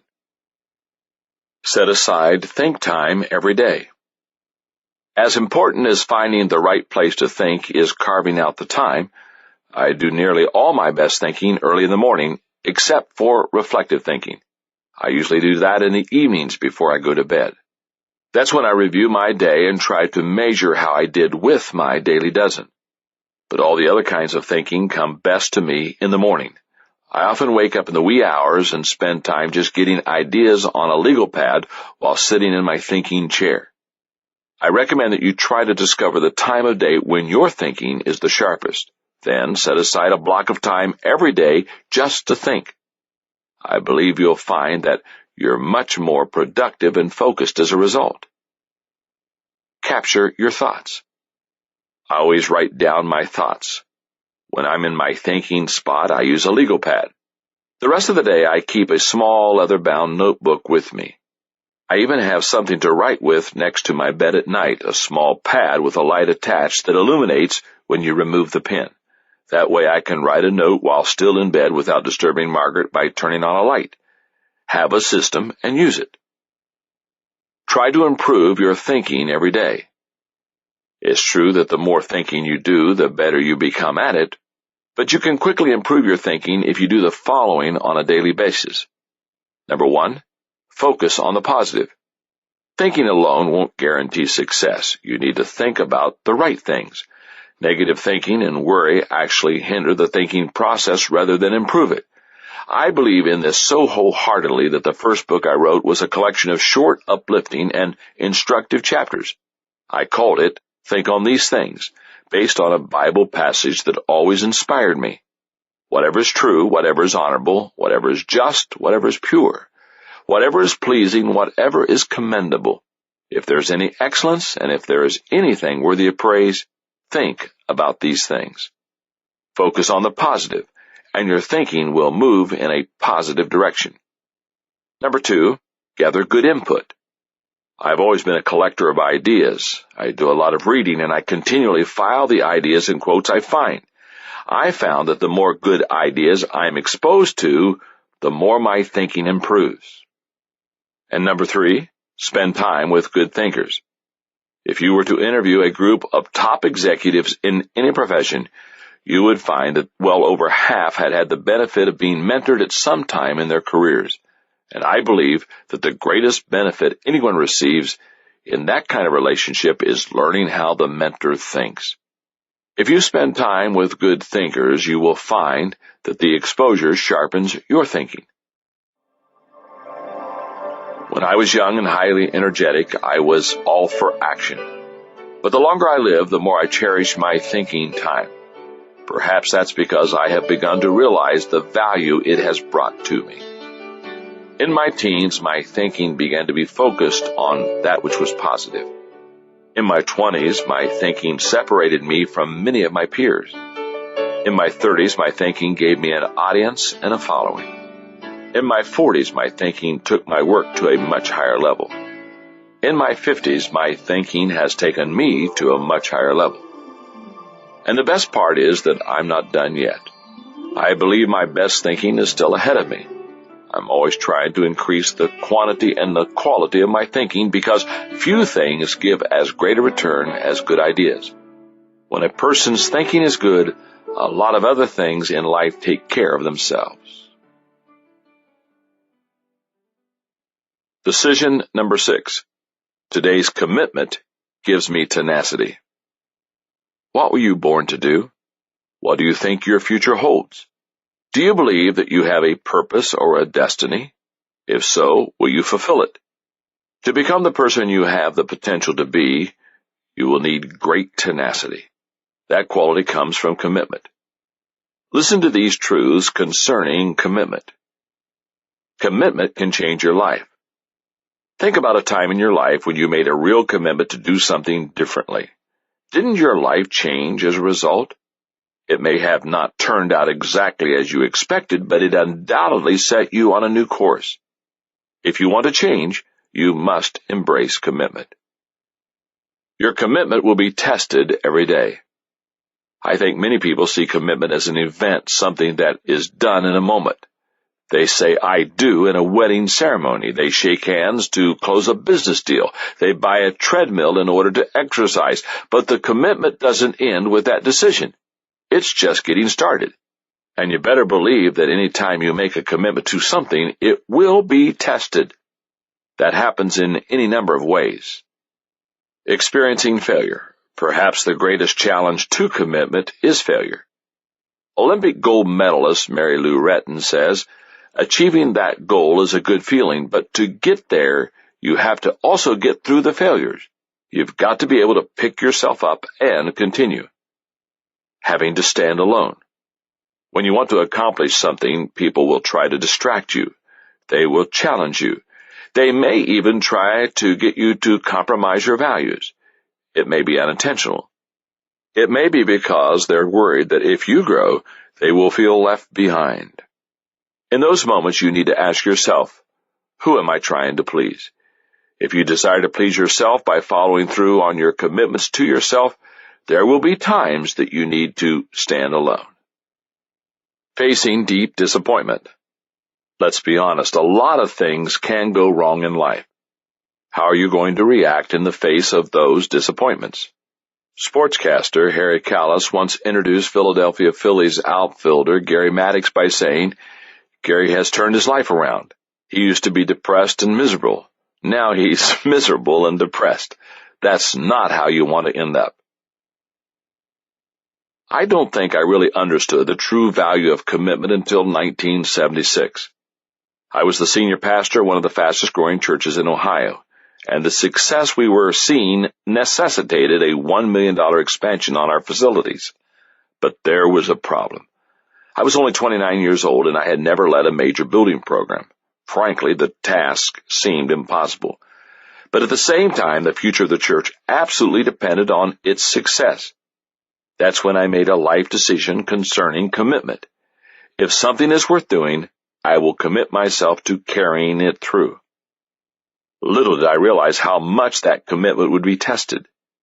Each time we made a decision, more problems arose. For example, to accommodate growth, I need to improve my staff. That meant terminating some people who were very popular. And more than 200 people in the church, nearly 15%, left because they did not agree with the vision. If you desire to have greater tenacity to accomplish the things you desire, then make the decision to embrace commitment wholeheartedly in your life. Begin by doing the following. Count the cost.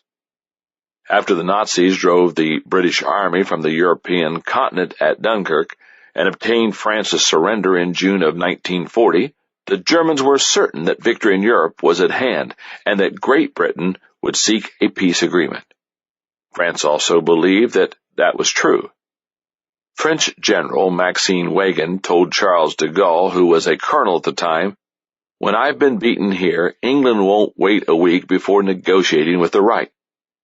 But the Germans and the French underestimated the commitment of Winston Churchill, who had become England's Prime Minister in May, and of the British people. Churchill knew what was at stake in the conflict, as evidenced by his remarks at the time. What General Wagen called the Battle of France is over. I expect that the Battle of Britain is about to begin. Upon this battle depends the survival of Christian civilization. Upon it depends our own British life. Hitler knows that he will have to break us in this island or lose the war. If we can stand up to him, all Europe may be free. But if we fail, then the whole world, including the United States, including all that we have known and cared for, will sink into the abyss of a new dark age. Let us therefore brace ourselves to our duties, and so bear ourselves that, if the British Empire and its Commonwealth last for 1,000 years, men will say, this was their finest hour. The war that England fought was long and bloody. They suffered terrible bombing from the Nazis, and for a long time they stood alone. But they stood. Their commitment was unwavering. And because they stood, the Allies won the war. I believe their resolve was strong not only because they knew what was at stake, but they also had a sense of what price they were being asked to pay. It can be very difficult to stand by a commitment naively made. The commitment becomes much stronger when you have already counted the cost. Determined to pay the price. When I went off to college, I was determined to stay committed and focused on preparing for ministry. But I knew there would be a price. Many of my college friends got married while still in school, and some even had children. Margaret and I waited despite our shared desire to begin our married life. It was a difficult journey, and to this day I don't recommend engagements as long as ours. But our commitment paid off. A few weeks after we graduated, we got married, and we waited several years before having children. As a result, I was prepared when I entered the ministry, and I could focus on establishing my career during those important early years. Always strive for excellence. Anyone who desires to achieve and become successful must be like a fine craftsman, committed to excellence. A great craftsman wants you to inspect his work, to look closely at its finest details. In contrast, sloppy people hide their work, and if anyone finds fault with it, shoddy workers find fault with their tools. Which are you most like? Excellence means doing your very best in everything and every way. That kind of commitment will take you where half-hearted people will never go. After I made the decision to commit myself to the building program at my church, I knew that I would need to find a way to keep myself on track. So I determined to live out this discipline. Every day I will renew my commitment and think about the benefits that come from it. To do that, I carried a laminated card with me every day for 18 months. Here's what was written on it. The moment one definitely commits oneself, then providence moves too. All sorts of things occur to help one that would never otherwise have occurred. A whole stream of events issue from the decision, raising in one's favor all manner of unforeseen incidents and meetings and material assistance which no man would have dreamed would come his way. William H. Murray. I read that card every day as we were going through the project. It helped me to stay focused and feel encouraged. I thought, if I stay committed and do all I can, and then I ask God to make up the difference, we can achieve this. And we did. As you strive to keep your commitments daily, keep the following in mind. Expect commitment to be a struggle. When our children were young and living at home, Margaret and I decided one summer that we wanted to take them on a vacation that focused on how the United States was built as a nation. We started out in New York City. We went to Ellis Island, the long-time gateway into the country, and got a feel for the millions of immigrants who came to America with the dream of building a better life. We visited Philadelphia. We saw the room where our country became a nation with the signing of the Declaration of Independence. We viewed the Liberty Bell, and we visited the graves of the brave men who signed the Declaration of Independence. After that, we traveled south to Williamsburg, Virginia, the home of Patrick Henry, who declared, "Give me liberty or give me death." And we ended the trip in Washington, D.C. As we looked up at the towering Washington Monument, we were reminded of the United States struggle to become a nation. As we gazed at the huge statue of Lincoln at his memorial, we recalled the struggle we had endured to remain a nation. Everywhere we went, we were confronted with the commitment of men and women who founded and preserved our country. We learned about the risks they took, the battles they fought, the sacrifices they made. The greatest honors were reserved for those who endured the greatest struggles. The stakes were high, but so were the rewards. We still enjoy the freedom they won for us.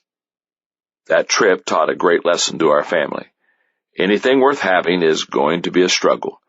Commitment doesn't come easy, but when you're fighting for something you believe in, the struggle is worth it.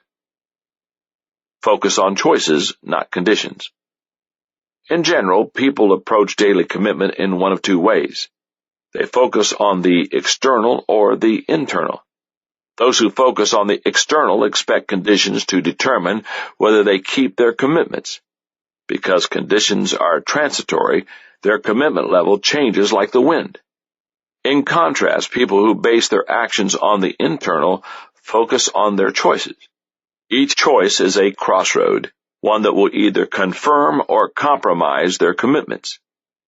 When you come to a crossroad, you can recognize it because a personal decision is required, the decision will cost you something, and others will likely be influenced by it. Do what's right even when you don't feel like it.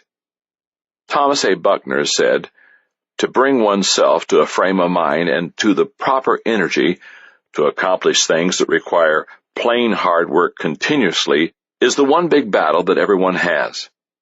When this battle is won for all time, then everything is easy." One of the things I admire about great athletes is their understanding of this truth. That's one of the reasons I enjoy watching the Olympics. When the Olympic athletes come into the stadium during the opening ceremonies and prepare to participate in the games, one of the things they do is recite the following: "I have prepared.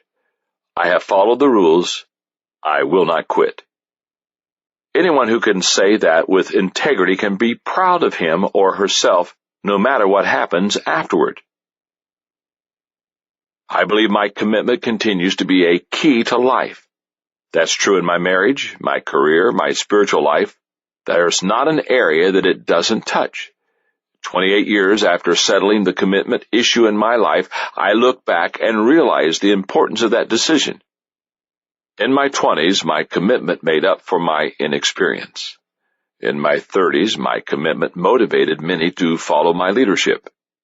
In my 40s, my commitment kept me going during my most difficult leadership years. And in my 50s, my commitment has pushed me out of my comfort zone and into my productivity zone. Recently, I read a story that exemplifies commitment. In 1999, the New York Times began awarding college scholarships in a program open to New York high school seniors.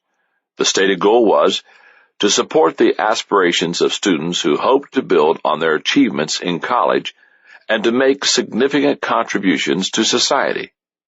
The administrators of the program wanted especially to help students who had succeeded despite the odds. When the names and stories of the first recipients were announced, there were many great success stories. But one in particular stood out: the story of Liz Murray. Liz grew up in the Bronx, the child of two parents who were alcoholics and IV drug users. She says her parents always loved her, but they neglected her because of their preoccupation with drugs. Once she woke up to find that they had sold her sister's winter coat to get money for a fix. So to keep herself and her sister fed, she worked from the time she was 9 years old. She offered to pump gas at self-service gas stations and bag groceries at stores for tips. It wasn't until Liz was in junior high school that she realized most kids didn't have parents who shot up cocaine in the living room. That was around the same time her mother's AIDS, which had been diagnosed a few years earlier, became acute. Liz wasn't going to school much by then. A lot of her time she tried to take care of her mother, who was also schizophrenic. The rest of her time she spent on the street and with friends. When Liz was 15, her mother died, and Liz became homeless. Ironically, that experience had a positive impact on her. When she saw her mother buried in a pauper's grave, Liz had a realization, and that brought her to a decision. She says, "I connected the lifestyles that I had witnessed every day with how my mother ended up, and if there was anything that I could do about it, that would not happen to me. So I wanted to get back into school, but mind you, I was homeless. Her circumstances were dire, but she committed herself to the task. First, she found a summer job. Her employer and co-workers never knew that she was homeless. Her pay was based entirely on commission, and she excelled. That helped her scrape together enough money to survive. Then she got herself accepted at Humanities Preparatory Academy, a public high school in Manhattan. To make up for lost time, she did 4 years of coursework in 2 years by taking 10 classes at a time. By day she went to school, by night she studied in the stairwells, and often rode subway trains until morning. She set her sights high. She had visited Harvard on a school trip. She decided to apply there and to apply for the New York Times scholarship. Since her mother's death, she had gained tenacity and focus. "Her death showed me how short life is," said Liz, "something I remind myself of dozens of times a day. Thinking of this, it's easy to prioritize in any difficult situation. It's always the people I care about that matter, and also working to bring out all the potential inside of me is a way of loving the people close to me the best I can." The interviews for Harvard and the scholarship fell on the same day. On that day, she also had an appointment at a welfare office to keep her meager benefits coming. As she waited in line, she saw her opportunity to get to the interviews ticking away. In frustration, she asked if she could be bumped to the front of the line because of her interview with Harvard. She was told, "Right, and the lady in front of you has an interview with Yale. Sit down." She walked away from her benefits and chose to go to the interviews. In the end, she made her interviews and her grades. She was awarded a yearly $12,000 scholarship, and she was accepted at Harvard. She has since transferred to Columbia. She says it's a better fit for her, and she can be closer to her father. Her story has been picked up by news programs.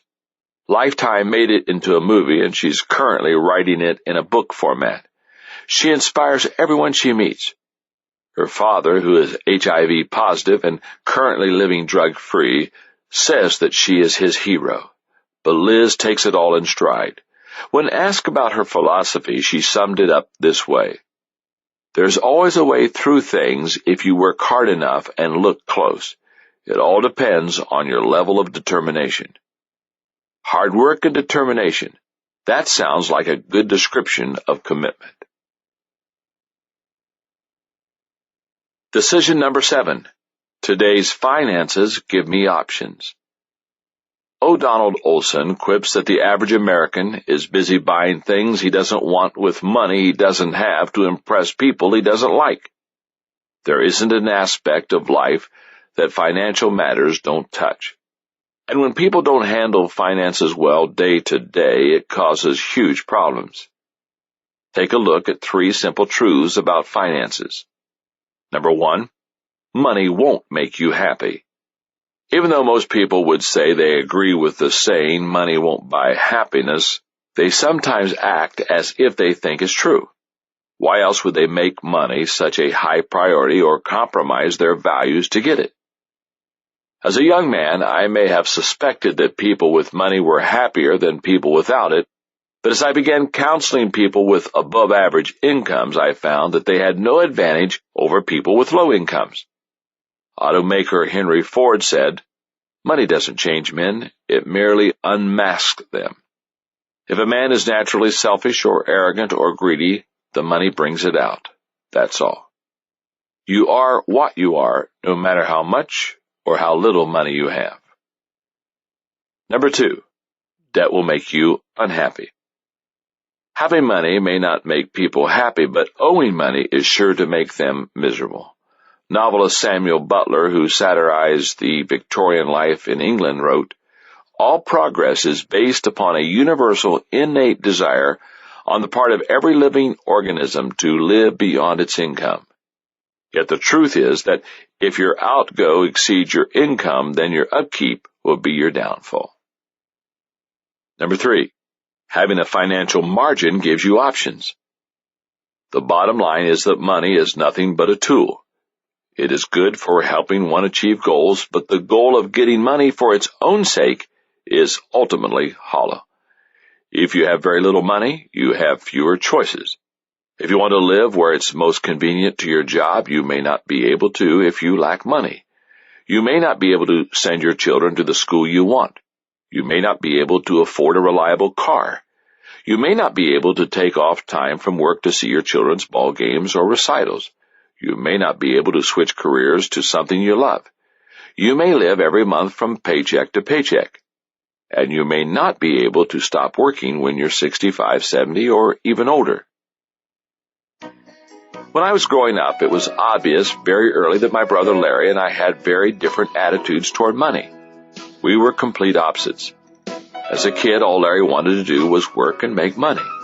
All I wanted to do was play with my friends. He spent his summers working, I spent my summers shooting hoops. He saved his money, I had nothing to save. When Larry was 16 years old, he bought himself a nice car with his own money, a 4-year-old Ford. I didn't have a car until I graduated from college, and it was a beat-up Ford Falcon. And guess from whom I borrowed the money to buy it? From Larry and from my younger sister Trish. When I was studying for the ministry, I realized I was choosing a profession where I would not make a lot of money. I didn't mind that because I was doing what I believed I was called to do and what would be personally fulfilling. But I also recognized that when a person has no money, he has few options. In 1985, Margaret and I made a decision. We will sacrifice today so that we can have options tomorrow. From then on, we've determined to live by this financial formula: 10% to church and charity, 10% to investments, 80% to living expenses. Put yourself in position to make a good decision concerning finances by doing the following. Put the value of things into perspective. To know whether your attitude about money and possessions is what it should be, ask yourself, 1, am I preoccupied with things? 2, am I envious of others? 3, do I find my personal value in possessions? 4, do I believe that money will make me happy? And 5, do I continually want more? If you answered yes to one or more of these questions, you need to do some soul searching. Materialism is a mindset. There's nothing wrong with possessing money or nice things. Likewise, there's nothing wrong with living modestly. Materialism is not about possession, it's an obsession. I've known materialistic people with no money and non-materialistic people who possess lots of money. Haven't you? Recognize your season of life. Every phase of life isn't the same, nor should we try to make it that way. Ideally, a person's life should follow a pattern where the main focus goes from learning to earning to returning. Here's what I mean about each phase. Learn. When you're young, your focus should be on exploring your talents, discovering your purpose, and learning your trade. Earn. If you're on track with your purpose, you've learned your trade well, and you practice it with excellence. The hope is that you will be able to earn a good living. Return. We should always try to be generous no matter our age, but if you've worked hard and planned well, you may enter a phase of life that is most rewarding, where you can focus on giving back to others. Reduce your debt. Michael Kidwell and Steve Rode, authors of Get Out of Debt, Smart Solutions to Your Money Problems, believe every person in debt is suffering from some type of depression. Debt is one of the leading causes of divorce, lack of sleep, and poor work performance. It is truly one of the deep, dark secrets that people have. It robs them of their self-worth and keeps them from achieving dreams. Kidwell and Rode suggest 5 steps to reduce debt. 1. Stop incurring debt. 2. Track your cash. 3. Plan for the future. 4. Don't expect instant miracles. 5. Seek professional help. Don't let your possessions or your lifestyle possess you. If you're a slave to debt, find a way to free yourself. I'm still growing in the discipline of finances. I settled my personal financial issue years ago with 10-10-80. But it's been only in the last decade that I have learned to be better at finances in business. I used to focus on the vision of the organization, hire the best leaders I could find to join me in achieving it, and then lead to the best of my ability. I pretty much left the financial aspects of the business to others. But my brother Larry took me to task for that attitude. He told me that I had no right to neglect business finances just because it wasn't an area of strength or passion for me. So now at home and in business, I maintain this discipline. Every day I will focus on my financial game plan so that each day I will have more, not fewer options. The earlier you make the decision and practice the discipline of sound financial management, the more options you will have. To help you approach your finances every day with the right attitude, do the following. Number 1, become a good earner. To become a good financial manager, you must first have something to manage. That's why I believe the first discipline of finances is to maximize your earning potential. By that I don't mean to neglect the other important areas of life in order to make a buck, nor am I suggesting that your focus should always be on money. Just maintain a strong work ethic and learn how to make and manage money. Develop relationships with people who are successful in this area and learn from them. There are also plenty of good books about personal and business finances. Number 2, be grateful every day. One of the most important things you can do for yourself is keep your perspective and be thankful for whatever you have. Poet Rudyard Kipling once told his audience while speaking at a graduation ceremony, "Do not pay too much attention to fame, power, or money. Someday you will meet a person who cares for none of these, and then you will know how poor you are." Number 3, don't compare yourself to others. If you see your neighbors buying new furnishings for their homes, taking elaborate vacations, and driving a new vehicle every year, does something stir inside you to do the same? Just because someone appears to be in similar circumstances to you doesn't mean anything. Your neighbors might earn twice as much as you do, or they may be in debt up to their eyeballs and 3/4 of the way to bankruptcy court. Don't make assumptions, and don't try to be like someone else.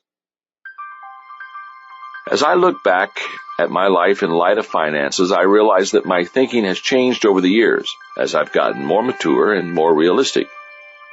In my 20s, I realized that life consisted of more than money. In my 30s, I realized that money would give me options. In my 40s, I realized that I needed to pay now in order to play later. In my 50s, I realized that the greatest joy in making money is the privilege of giving it away.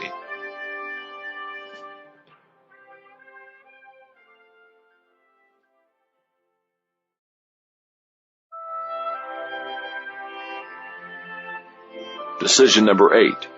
Today's faith gives me peace.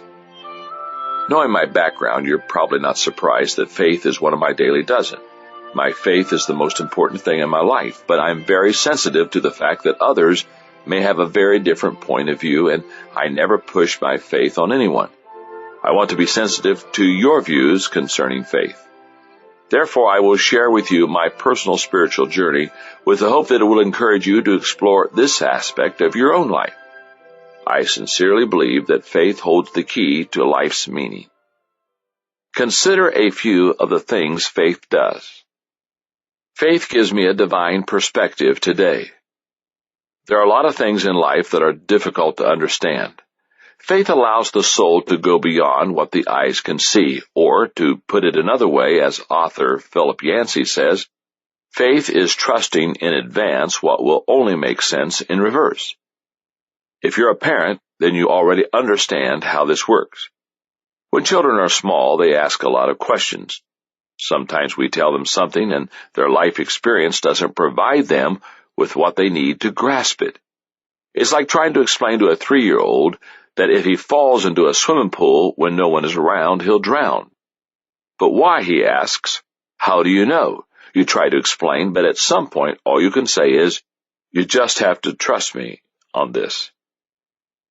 Faith gives me health today. Years ago, I read about a study from Purdue University that found people who practice their religion regularly develop only half as many medical problems as non-believers. The researchers concluded that religion kept people stressed down and their sense of well-being up because their faith added meaning and perspective as well as valuable social networks. Faith gives me strength for today. A strong faith of any kind gives a person strength. Few things can help a person overcome adversity the way that faith can. S.G. Holland, former Prime Minister of New Zealand, asserted that faith draws the poison from every grief, takes the sting from every loss, and quenches the fire of every pain, and only faith can do it. Faith gives a person power. I grew up in a household filled with faith. My father, Melvin, became a pastor as a young man and remains in ministry to this day at age 83. I heard words of faith from him and my mother, Laura, every day growing up. But you can't live on someone else's faith. There are no spiritual grandchildren. Each person must make his own decision and act on it with integrity. At age 17, I made my faith decision. I will accept God's gift of His Son, Jesus Christ, as my Savior. That decision, more than any other, has shaped my life. It has forged my worldview. Recognition of God's love for everyone has influenced how I view others. The Golden Rule has taught me how to treat people. God's love for me has given me great self-worth. And the Bible has taught me how to lead people. Whenever I'm asked to sign a copy of the Maxwell Leadership Bible, the edition that contains leadership notes from my 30 years of studying leadership in Scripture, I write, "Everything I know about leadership, I learned from this book." If you desire to make an honest exploration of faith, then know this. We already have faith. The important choice is where we place it. Author John Bisagno observed, "Faith is at the heart of life. You go to a doctor whose name you cannot pronounce. He gives you a prescription you cannot read. You take it to a pharmacist you have never seen. He gives you a medicine you do not understand, and yet you take it." We all have faith. Every day we act on beliefs that have little or no evidence to back them up. That is also true in a spiritual sense. Just as one person has faith that God is real, an atheist has faith that there is no God. Both people hold strong beliefs, and neither person can produce evidence to absolutely prove his point of view. Right now, you already have faith in something. Your goal should be to align your beliefs with the truth. Seek the truth, and I believe you will find it. A faith that hasn't been tested can't be trusted. Perhaps nothing in recent history tested the faith of so many people as severely as the Holocaust. Viennese psychiatrist Viktor Frankl was one of the survivors of the Nazi atrocities. He spent 1942 to 1945 in the concentration camps of Auschwitz and Dachau. Frankl once said, "A weak faith is weakened by predicaments and catastrophes, whereas a strong faith is strengthened by them." Despite the horrors he witnessed and the treatment he suffered, his faith didn't weaken, it deepened. Thousands of books have been written on how to live out the disciplines of faith. Perhaps that is so because it is such a difficult thing to do. For me, the discipline can be captured in one simple phrase: every day to live and lead like Jesus. While the words are simple, following through is not. Living out the discipline of faith is the greatest challenge of my daily dozen. The problem is that instead of being like Jesus, I often want to be like John Maxwell. I fall short of the mark. But with God as my helper, I keep growing. When I do follow in His footsteps and live His principles, people are helped and I am fulfilled. Following are 4 suggestions for managing your discipline of faith. Number 1, embrace the value of faith. There are some things in life you will arrive at only through faith. In the past, many people hoped that science would provide all the answers to life's questions. But science cannot do that. Ironically, what is embraced as scientific fact changes from generation to generation. Just look at the way scientists have viewed our solar system. Ptolemy believed the Earth was at its center. Copernicus asserted that the sun was at its center and the planets moved in circular orbits around it. Kepler proved that the orbits were elliptical. Today, scientists no longer argue the structure of the solar system, but ideas on how it was formed change continually. Contrast science with faith. The core beliefs of Judaism and Christianity have not changed in thousands of years. There's a spiritual aspect to human life that cannot be denied. Spiritual needs must be met spiritually. Nothing else can fill the void. Number 2, put God in the picture. If you want to embrace faith, you must let God into your life. No one else is worthy of our absolute and unconditional trust. Theologian F.B. Meyer said, "Unbelief puts our circumstances between us and God. Faith puts God between us and our circumstances." Who wouldn't like to have the Creator of the universe helping them? James, one of the fathers of the first century church, advised, "Come near to God, and He will come near to you." Number 3, explore and deepen your faith. D.L. Moody, a 19th century lay preacher who founded Northfield Seminary and the Moody Bible Institute, explained how his faith developed. He said, "I prayed for faith and thought that someday faith would come down and strike me like lightning. But faith did not seem to come.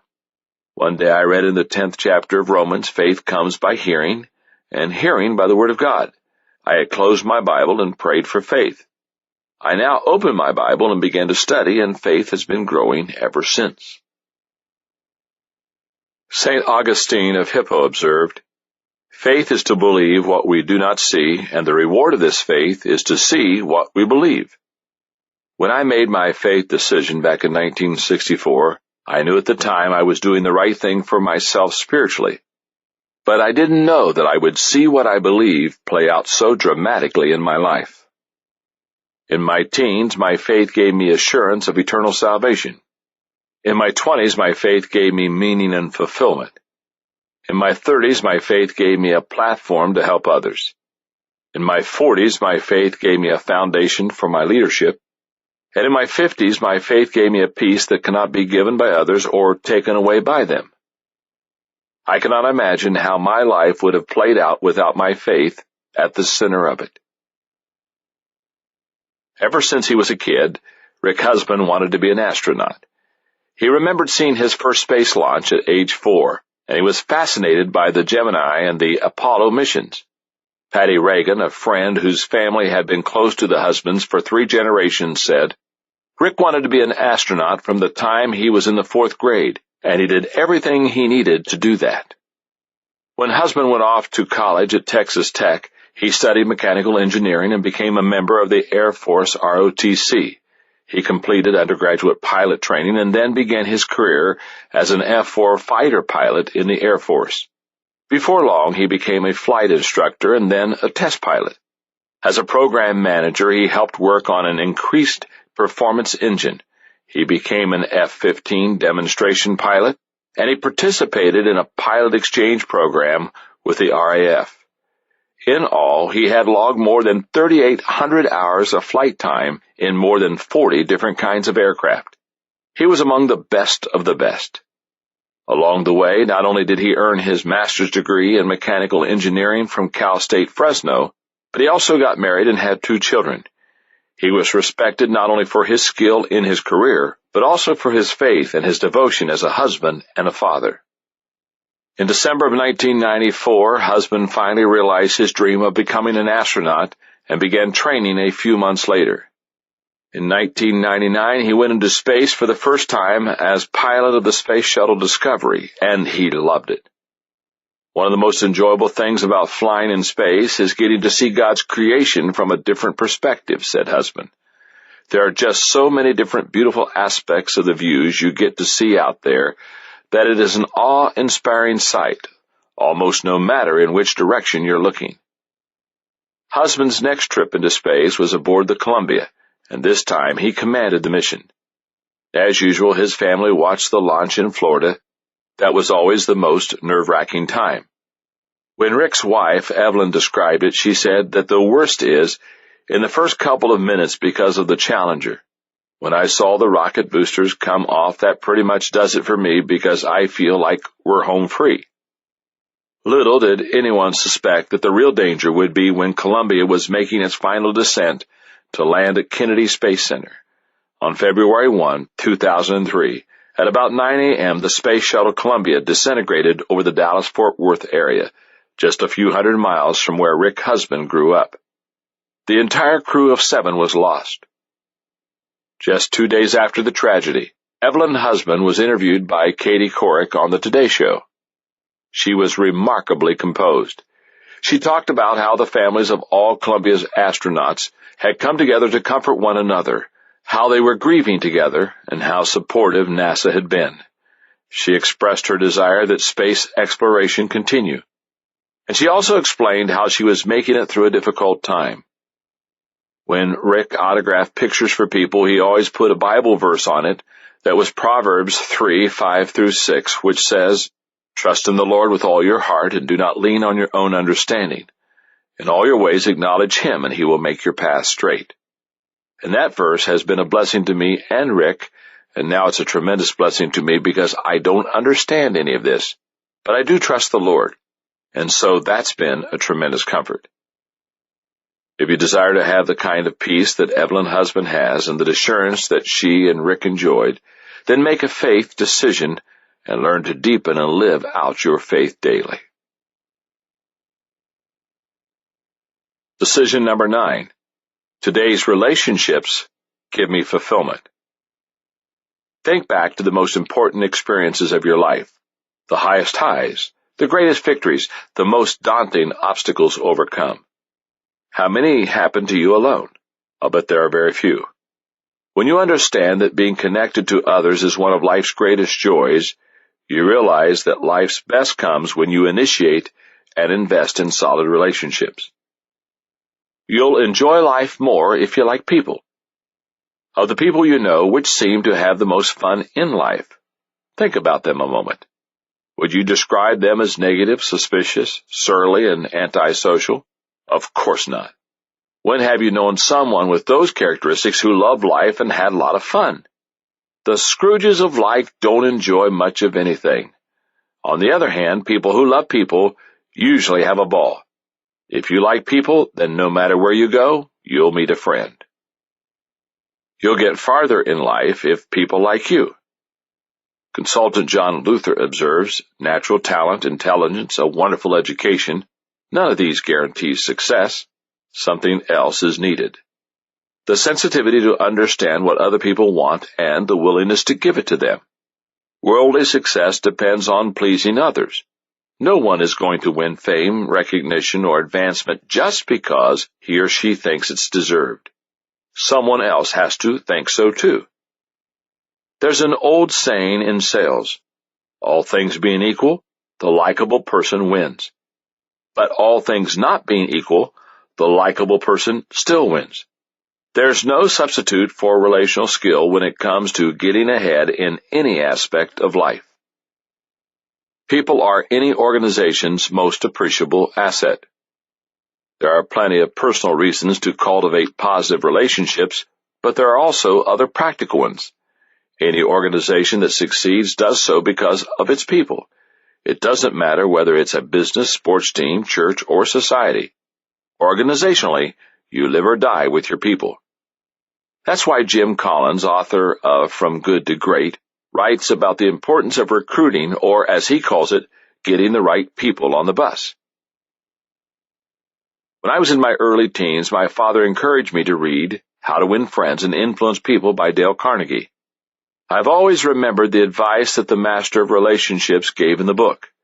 In order to make friends, one must first be friendly. I determined to be more intentional and take relationships to a new level in my life. That's when I made the relationship decision. I will initiate and make an investment in relationships with others.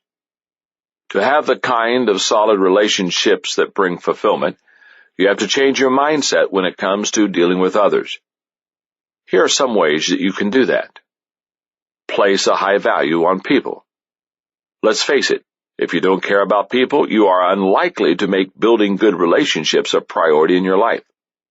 What one-time National Salesman of the Year Les Giblin said is true. You can't make the other fellow feel important in your presence if you secretly feel that he is a nobody. The solution is to place a high value on people. Expect the best from everyone. Assume people's motives are good unless they prove them to be otherwise. Value them by their best moments, and give them your friendship rather than asking for theirs. That will ultimately be their decision. Learn to understand people. If you desire to improve your understanding of people so that you can build positive relationships, then keep in mind the following truths about people and actions you can take to bridge the gap often caused by them. People are insecure. Give them confidence. People want to feel special. Sincerely compliment them. People desire a better tomorrow. Show them hope. People need to be understood. Listen to them. People are selfish. Speak to their needs first. People get emotionally low. Encourage them. And people want to be associated with success. Help them win. When you understand people, don't take their shortcomings personally, and help them to succeed, you lay the groundwork for good relationships. To keep me on track in my relationships so that I'm investing in them as I must to make them successful, I practice this discipline. Every day I make the conscious effort to deposit goodwill into my relationships with others. Every evening I evaluate this area of my life by asking myself, have I been thoughtful toward people today? Would they express joy that they have spent time with me? If the answer is yes, then I've done my part.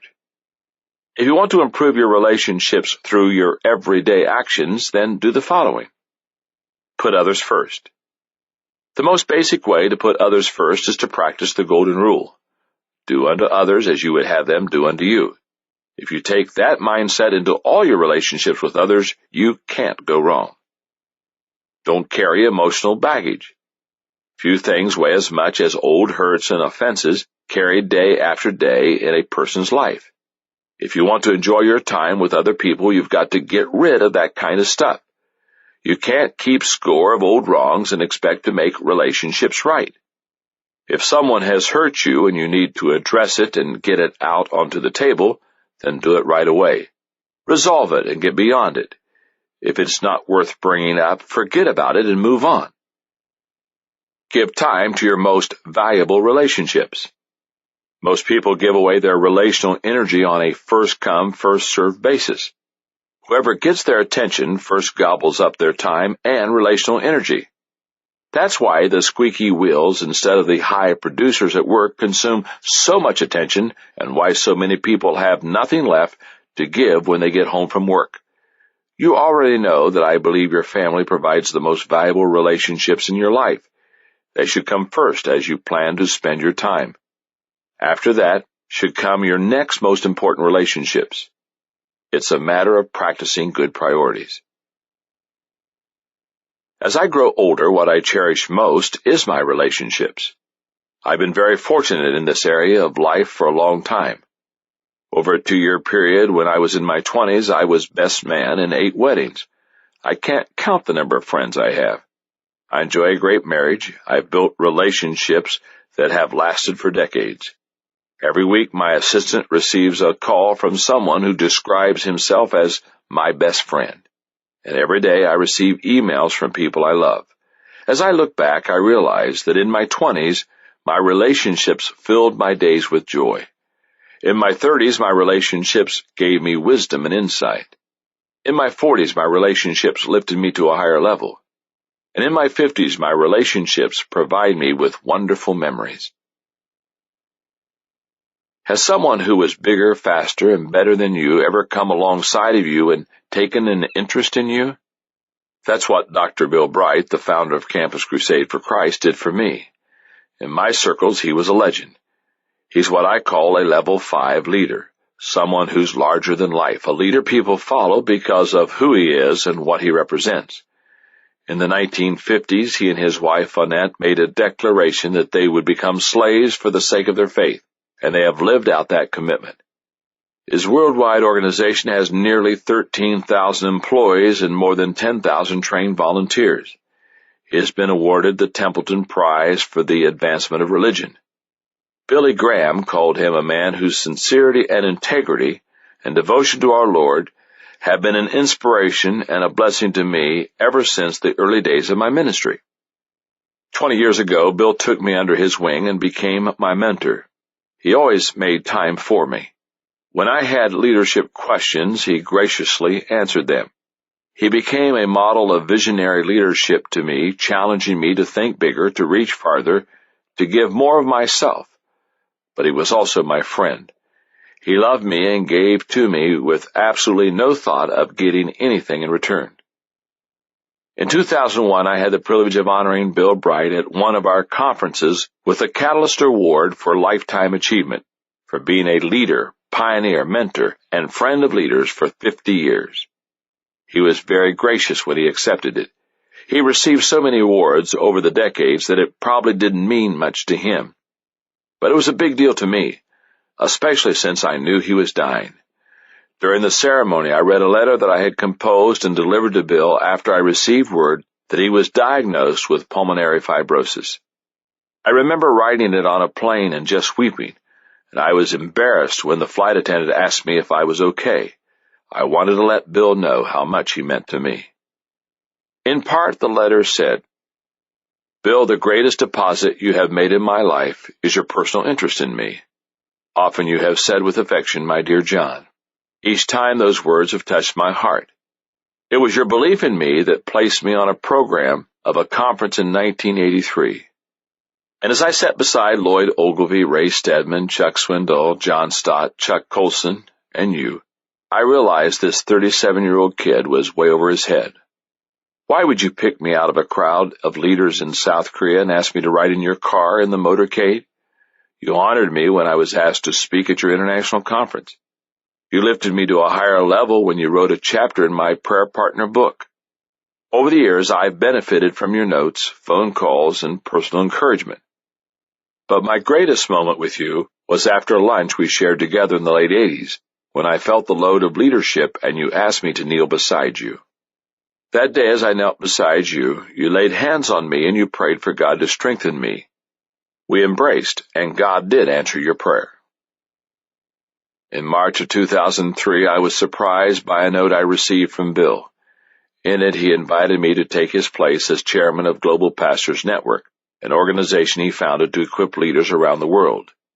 He said, "I would like to bestow upon you a worldwide mantle of leadership to touch and train more than 10 million pastors in the next 10 years. My desire is that God would catapult you further than you have ever dreamed possible in your lifetime. It was a great privilege. Not only was He giving me an opportunity to make a difference in the lives of so many people, but He was giving me a chance to give back for all that He had given to me. On July 19, 2003, Bill Bright died. I am grateful that I got to see him 6 days before he passed away to say goodbye. I'll miss him. But with his passing, the overwhelming emotion I feel isn't sadness, it's fulfillment. The relationship I had with him is one of the great joys of my life. And I think back to the words of my psychology professor, Dr. David Van Hoos, from 4 decades ago, who said, "If you have one true friend in life, you are very fortunate." I know I am fortunate indeed. Decision number 10. Today's generosity gives me significance. If your income doubled overnight, how much money would you give away? How about if your net worth were suddenly over 100 million? What if you became the richest person in the world? How generous do you think you would be? Don't you have the right to keep whatever money you earn, or inherit for that matter? Of course you do.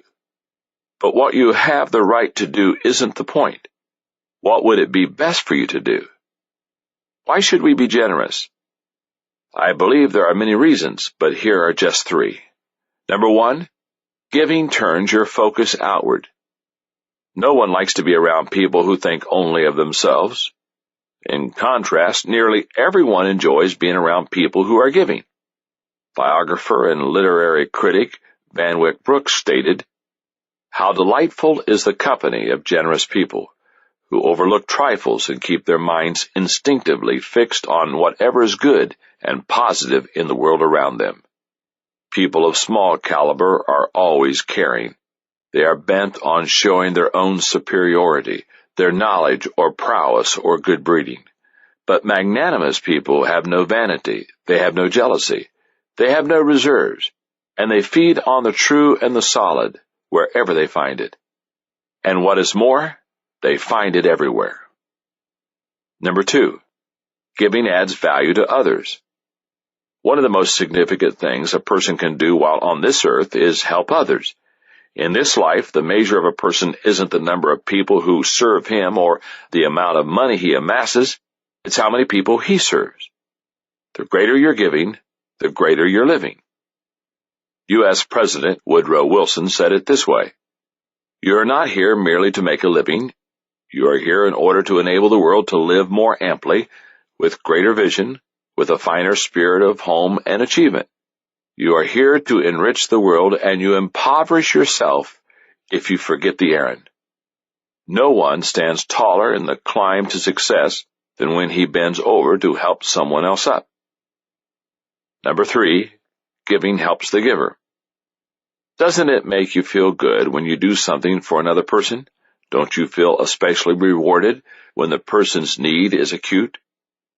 Ruth Smelser said, "You have not lived a perfect day, even though you have earned your money, unless you have done something for someone who will never be able to repay you." That's one of the reasons many people rush to help when tragedy strikes. When people suffer because of earthquakes, famine, hurricanes, or war, givers are moved to help, and they never expect to receive anything in return. When my wife Margaret and I started our life together, in the weeks after our wedding, we moved to Hillham, Indiana, where I took my first job. The church that hired me was able to pay only $80 a week, so Margaret worked several jobs to help us make ends meet. Those days were very difficult for us financially, yet they were still filled with great joy.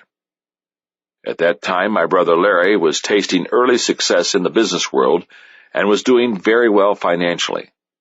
Larry and his wife Anita saw that we were struggling, and for those first few years they were very generous to us. The only vacations we had were ones they invited us on and paid for. All my good clothes were the result of their generosity. Larry paid my expenses as I worked on a business degree. We will always be grateful to them. As I look back on those days, 3 thoughts are clear to me. First, Margaret and I were never jealous of Larry and Anita's financial success. We were thrilled for them, and not once did we covet what they had.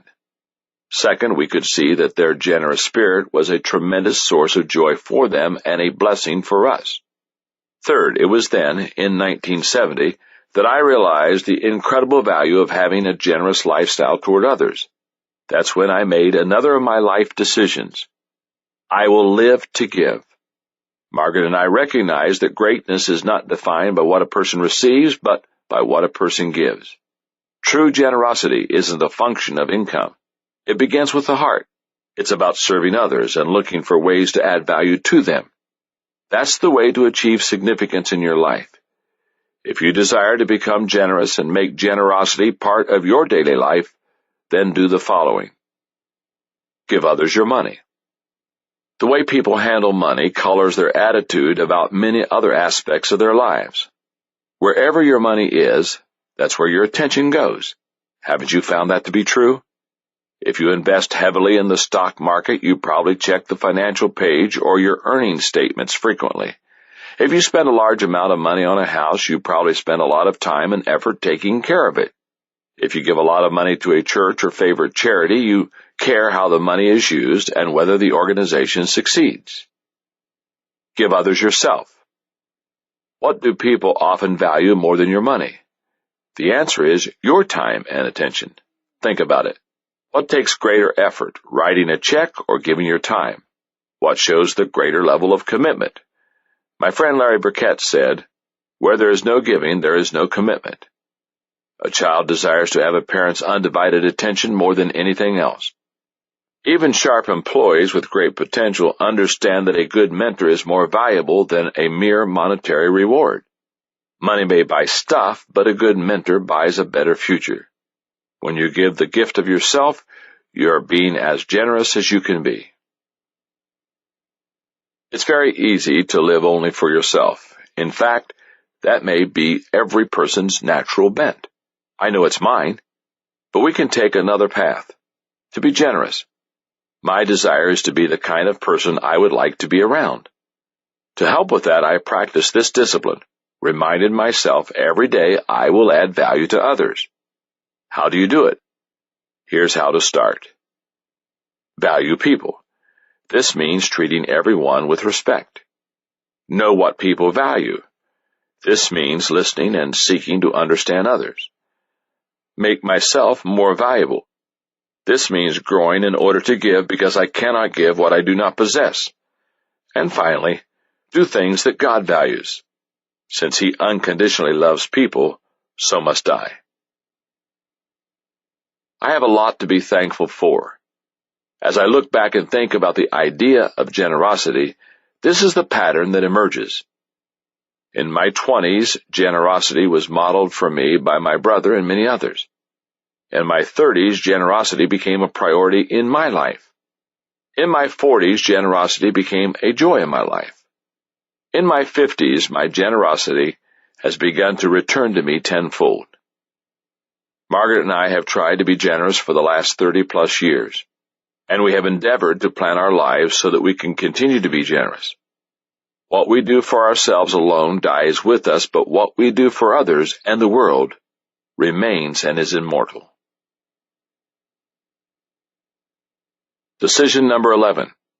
Today's values give me direction. While I was preparing to write this section, two notable things happened.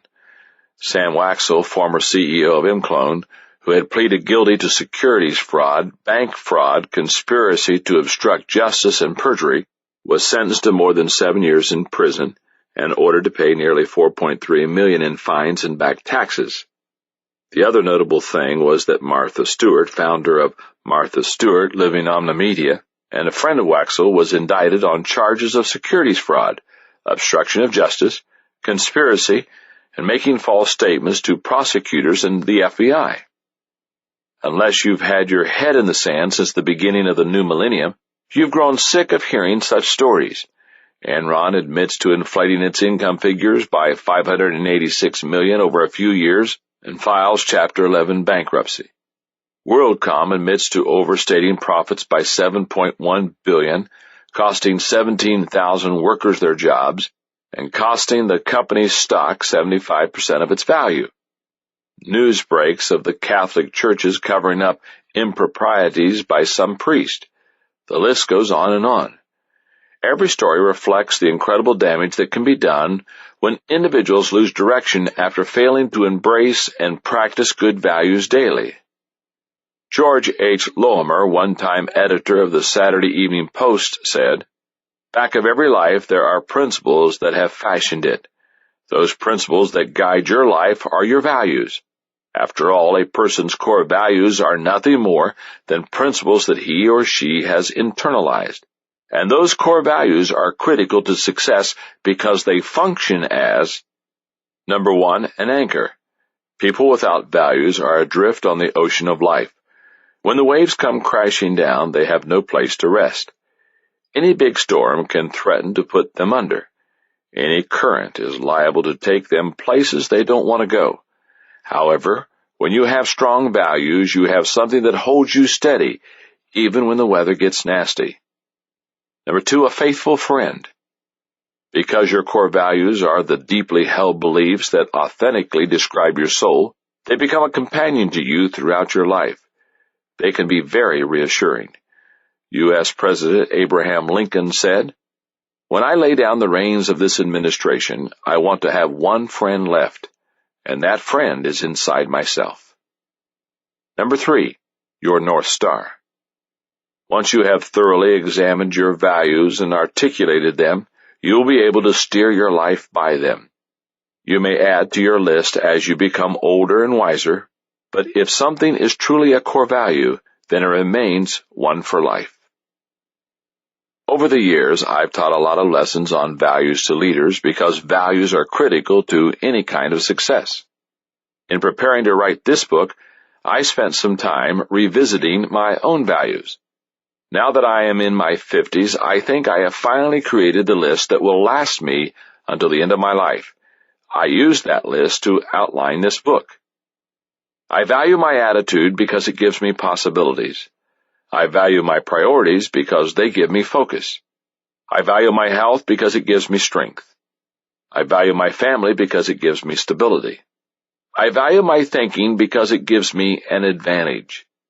I value my commitment because it gives me tenacity. I value my finances because they give me options. I value my faith because it gives me peace. I value my relationships because they give me fulfillment. I value my generosity because it gives me significance.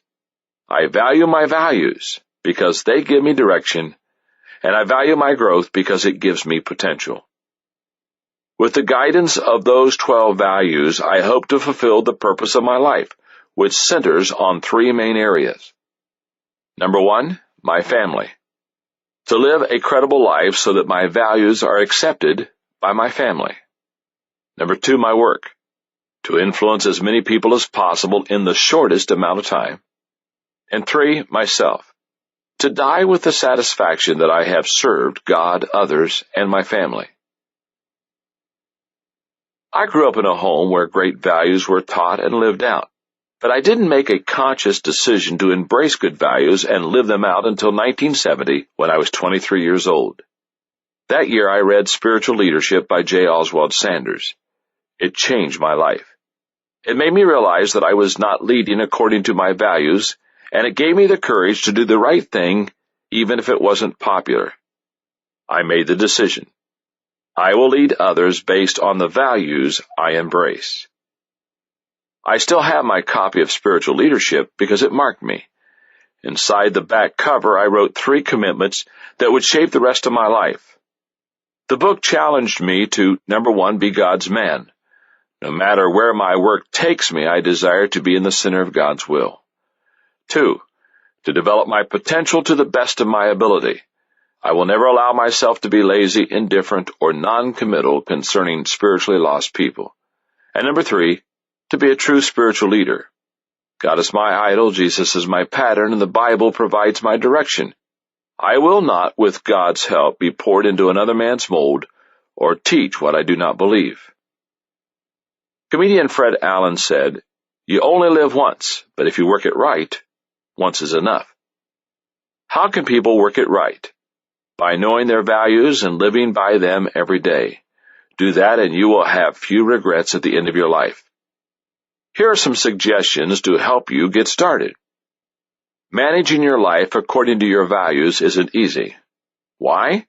Because your values will be tested daily by those who do not embrace them. Negative people may discount you when you display a positive attitude. People without families may not understand your devotion to your family. Unteachable people won't understand your dedication to personal growth. And those whose priorities are different from yours will try to convince you to follow them or make unwise compromises. The discipline I practice to battle this is simple. Every day I review and reflect on my values. To help me do that, I keep a list of my daily dozen in my thinking companion, a little notebook I always keep with me so that I can write down ideas and jot down reminders of things to tell Margaret. Every time I open the notebook, I see those 12 values. To become better at embracing and practicing your values every day, follow these guidelines. Articulate and embrace your values daily. How do you manage something as abstract as your values? You begin by putting them in concrete form. Create your list of values and write a descriptive statement for each one explaining how you intend to apply it to your life and what benefit or direction that will bring. Keep that document where you can see it every day. Think about your values often to help them soak in.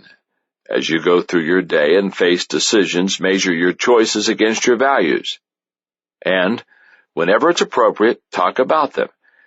It not only cements your values in your mind and helps you to practice them, but it also adds a level of accountability. Compare your values to your practices daily. The gap between knowing and doing is significantly greater than the gap between ignorance and knowledge. A person who identifies and articulates his values but doesn't practice them is like a salesman who makes promises to a customer and then fails to deliver. He has no credibility. In business, the result is that the person loses his job. In life, the person loses his integrity. In 1995, Gary Shaw, an assistant controller for a division of a Fortune 500 company, was charged with embezzling $988,000 from the company over an 8-year period. He pleaded no contest in court, and he was prepared to repay $728,000 immediately and borrow additional money from relatives to repay the rest. The CEO of the company was outraged. To court officials, he wrote, "I view Mr. Shaw's crime as particularly egregious. Not only did he steal from the stockholders of this Fortune 500 company, but he breached the fiduciary duty placed in him by the company and his supervisors. I urge you to impress upon Mr. Shaw and those others who commit similar crimes that wrongdoing of this nature against society is considered a grave matter by the Texas court and will not be condoned." You know what was ironic about that statement? It was made by Tyco CEO Dennis Kozlowski, the man later charged with looting $600 million from the same company with the help of 2 other executives. Evidently, this disconnection between his stated values and his practices was a pattern.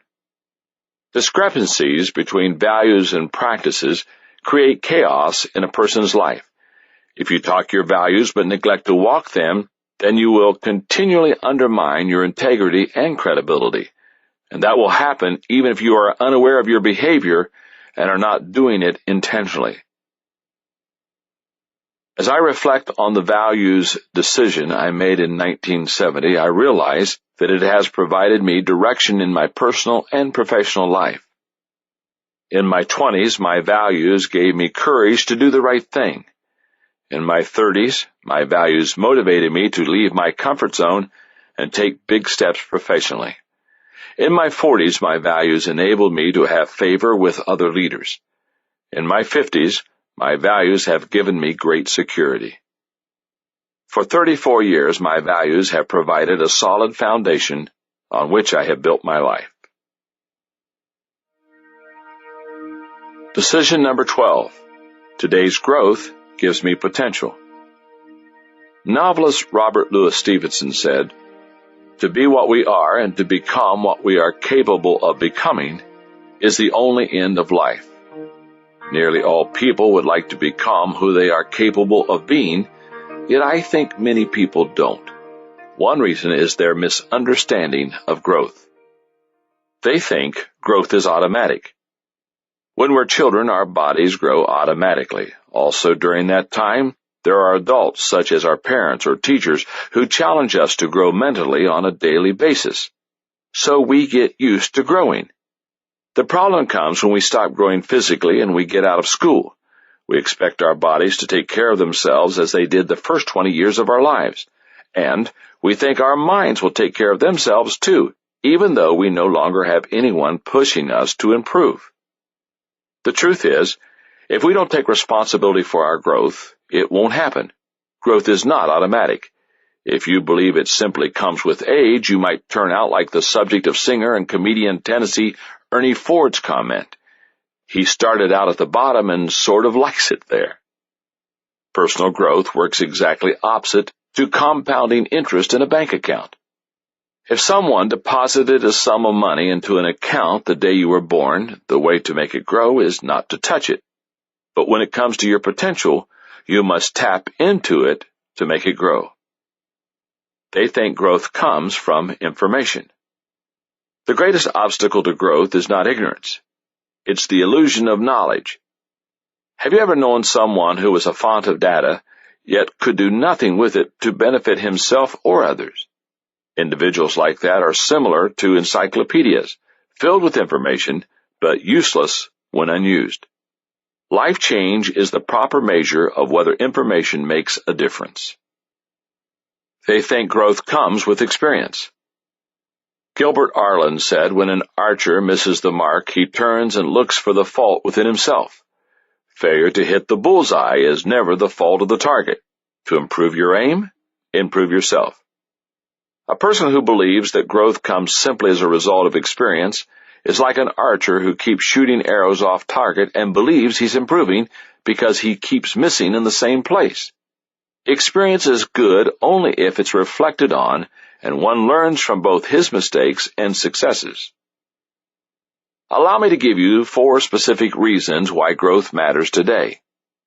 Number 1, gifting without growth leads to ineffectiveness. Missionary physician Albert Schweitzer said, "The secret of success is to go through life as a man who never gets used up." How do you ensure that you will not get used up before your life is done? The answer comes in the way you approach talent. If you draw on your talent but never add to it or sharpen it, you're headed for trouble because nobody is that talented. But when you place a premium on growth, you take whatever talent you have and you increase it. That not only raises your effectiveness today, but it makes your talent greater so that you can be effective tomorrow. Number 2, growth prevents personal and professional stagnation. Have you ever felt that you were just stuck in some aspect of your life? You want to advance in your career, but you seem to have stalled. You desire to improve your relationship with your spouse, but you don't seem able to break new ground. Or you hit a plateau in your health, and nothing you do seems to advance your efforts. How do you overcome such stagnation? I'll tell you what a lot of people do. They make external changes. They look for a different job, leave their spouse, or give up exercising. The better solution is to pursue internal changes. You become better equipped to face career challenges. You discover new ways to relate to your spouse. You find ways to improve your eating or maximize your exercise. You gain the potential to break the stagnation and improve your situation without some of the losses of career changes, broken relationships, or neglected health. Number 3, your personal growth impacts your organization's growth. For years, I've taught leadership conferences for people who desire to grow their organizations, and I found that many leaders are looking for quick fixes to create growth. One of the things I've taught in those settings is that if you want to grow the organization, you must grow the leader. Business philosopher and author Jim Rohn puts it another way. In order to do more, I've got to be more. If you are growing, then your organization has a good chance to grow. Number 4, Only through continuous improvement can you reach your potential. The Tartar tribes of Central Asia spoke of a certain curse against an enemy. They didn't hurl words calling for their enemies' swords to rust or for their people to die of disease. Instead, they said, "May you stay in one place forever." If you don't try to improve yourself every day, that could be your fate. You will be stuck in the same place, doing the same things, hoping the same hopes for coming years, but never gaining new territory or winning new victories. In 1974, a critical event occurred in my life that would change it forever. I met Kurt Kampmeyer of Success Motivation, Inc. for breakfast in Lancaster, Ohio. While we were eating, Kurt posed a question. "John," he asked, "what is your plan for personal growth?" Never at a loss for words, I tried to find things in my life that might qualify for growth. I told him about the many activities I was engaged in throughout the week, and I went into a speech about how hard I worked and the gains I was making in my organization. I must have talked for 10 minutes until I finally ran out of gas. Kurt listened patiently, but then he finally smiled and said, "You don't have a personal plan for growth, do you?" "No," I finally admitted. "You know," Kurt said simply, "growth is not an automatic process." And that's when it hit me. I wasn't doing anything intentional or strategic to make myself better. And in that moment, I made the decision. I will develop and follow a personal growth plan for my life. That night, I went home and talked to Margaret about my conversation with Kurt and what I had learned that day. I showed her the workbook and the tapes that Kurt was selling. I knew those resources could help us grow. They cost about $745, a huge sum for us at that time. We couldn't afford it, but we couldn't afford not to get it either. A couple of important things happened that night. First, we figured how to scrape together the money to buy the resources.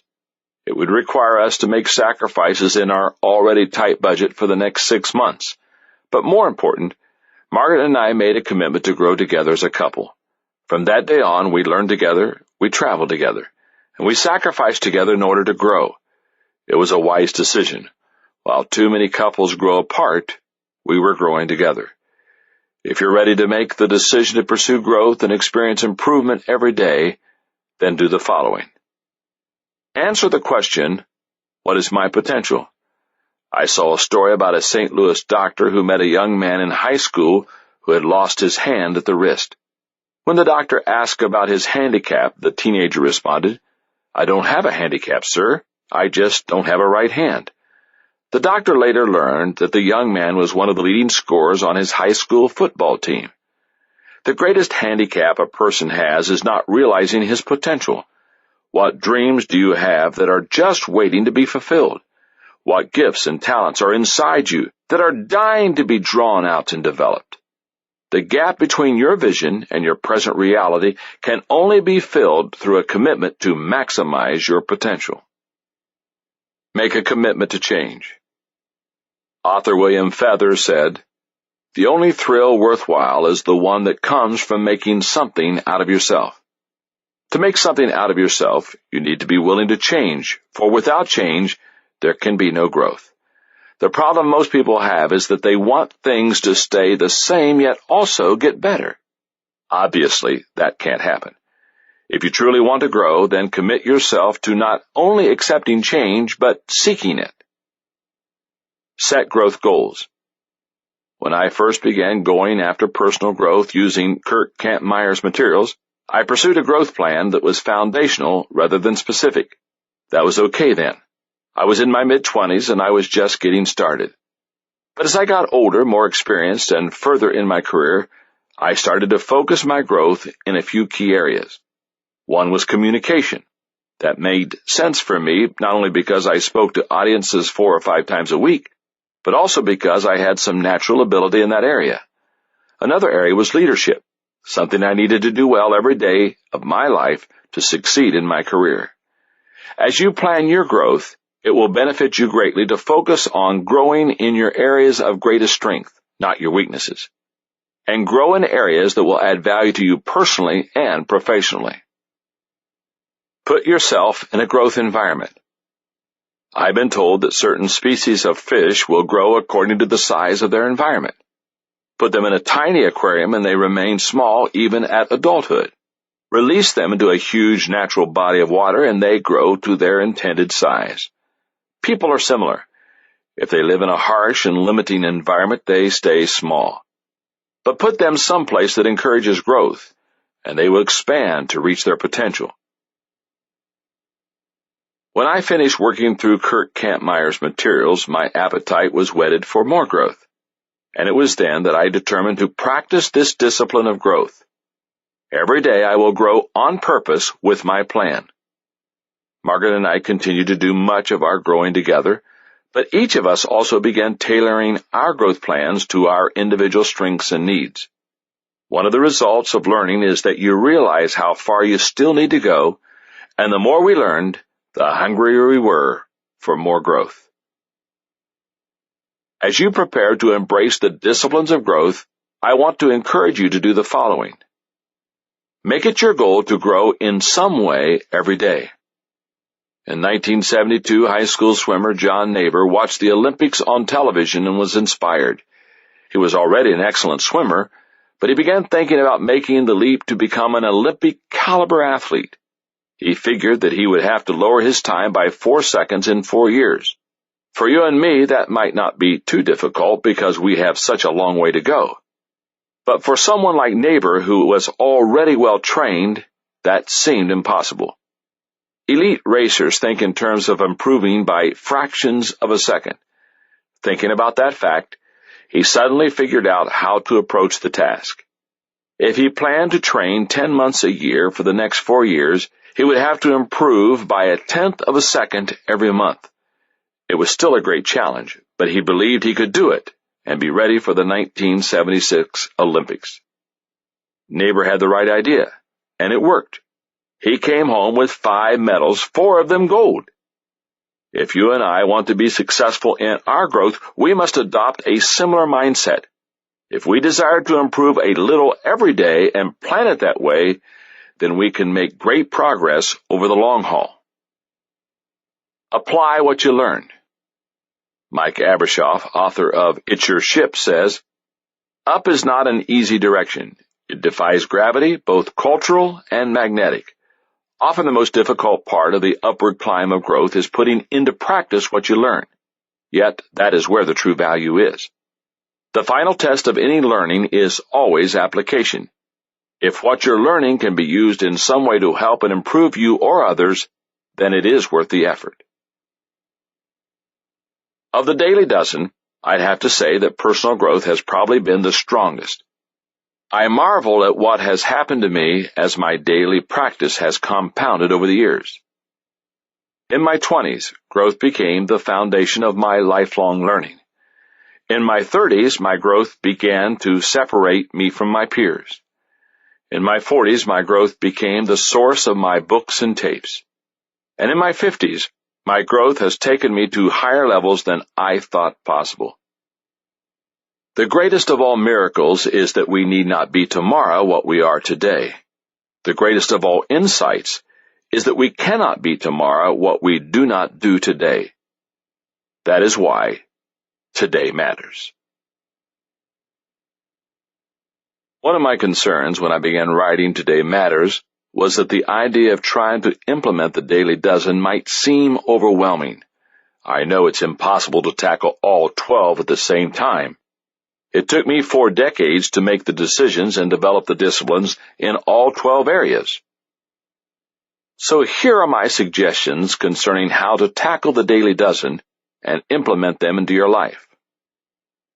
Rate yourself on the daily dozen. Make a list of the daily dozen and rank how well you do them. Put a number 1 beside the one you do the best, a number 2 beside the one you do next best, and so on until you have ranked your skill in them from 1 to 12. Verify your self-evaluation. Talk to a friend who knows you well and ask him or her to confirm how well you evaluated yourself. If your friend ranks your strengths and weaknesses differently, discuss your differences of opinion and make adjustments to the rankings as needed. Pick 2 strengths. Pick 2 strengths from your top 6 to work on. Make sure that you have made the necessary decision for each area. Then begin practicing the daily disciplines in that area to make it a part of your life. Pick 1 weakness. Choose a weakness from your bottom 6 to work on. Again, make sure you have made the decision for that area and begin practicing the daily disciplines that go with it. Reevaluate. After 60 days have passed, reevaluate yourself in the 3 areas in which you've been working to improve. If you have made significant progress in an area, move on to something new. If an area still needs more work, remain focused on it for another 60 days. But don't work on more than 3 areas at a time and never work on more than 1 weakness at a time. Repeat. Keep working on areas until you have the entire daily dozen under your belt. Once you have made all the key decisions and each of the disciplines has become a habit in your life, then the daily dozen will be second nature to you. When these disciplines are woven into the fabric of your life, you will be able to make today your masterpiece. And when you do that, tomorrow will take care of itself. This has been a Time Warner Audiobooks production of Today Matters, 12 Daily Practices to Guarantee Tomorrow's Success, written by John Maxwell and read by the author. Executive producer, Maya Thomas. Produced and directed by Louis Milgram. Text abridged by Karen DiMattia. Production supervised by Dennis Kao. Audible hopes you have enjoyed this program.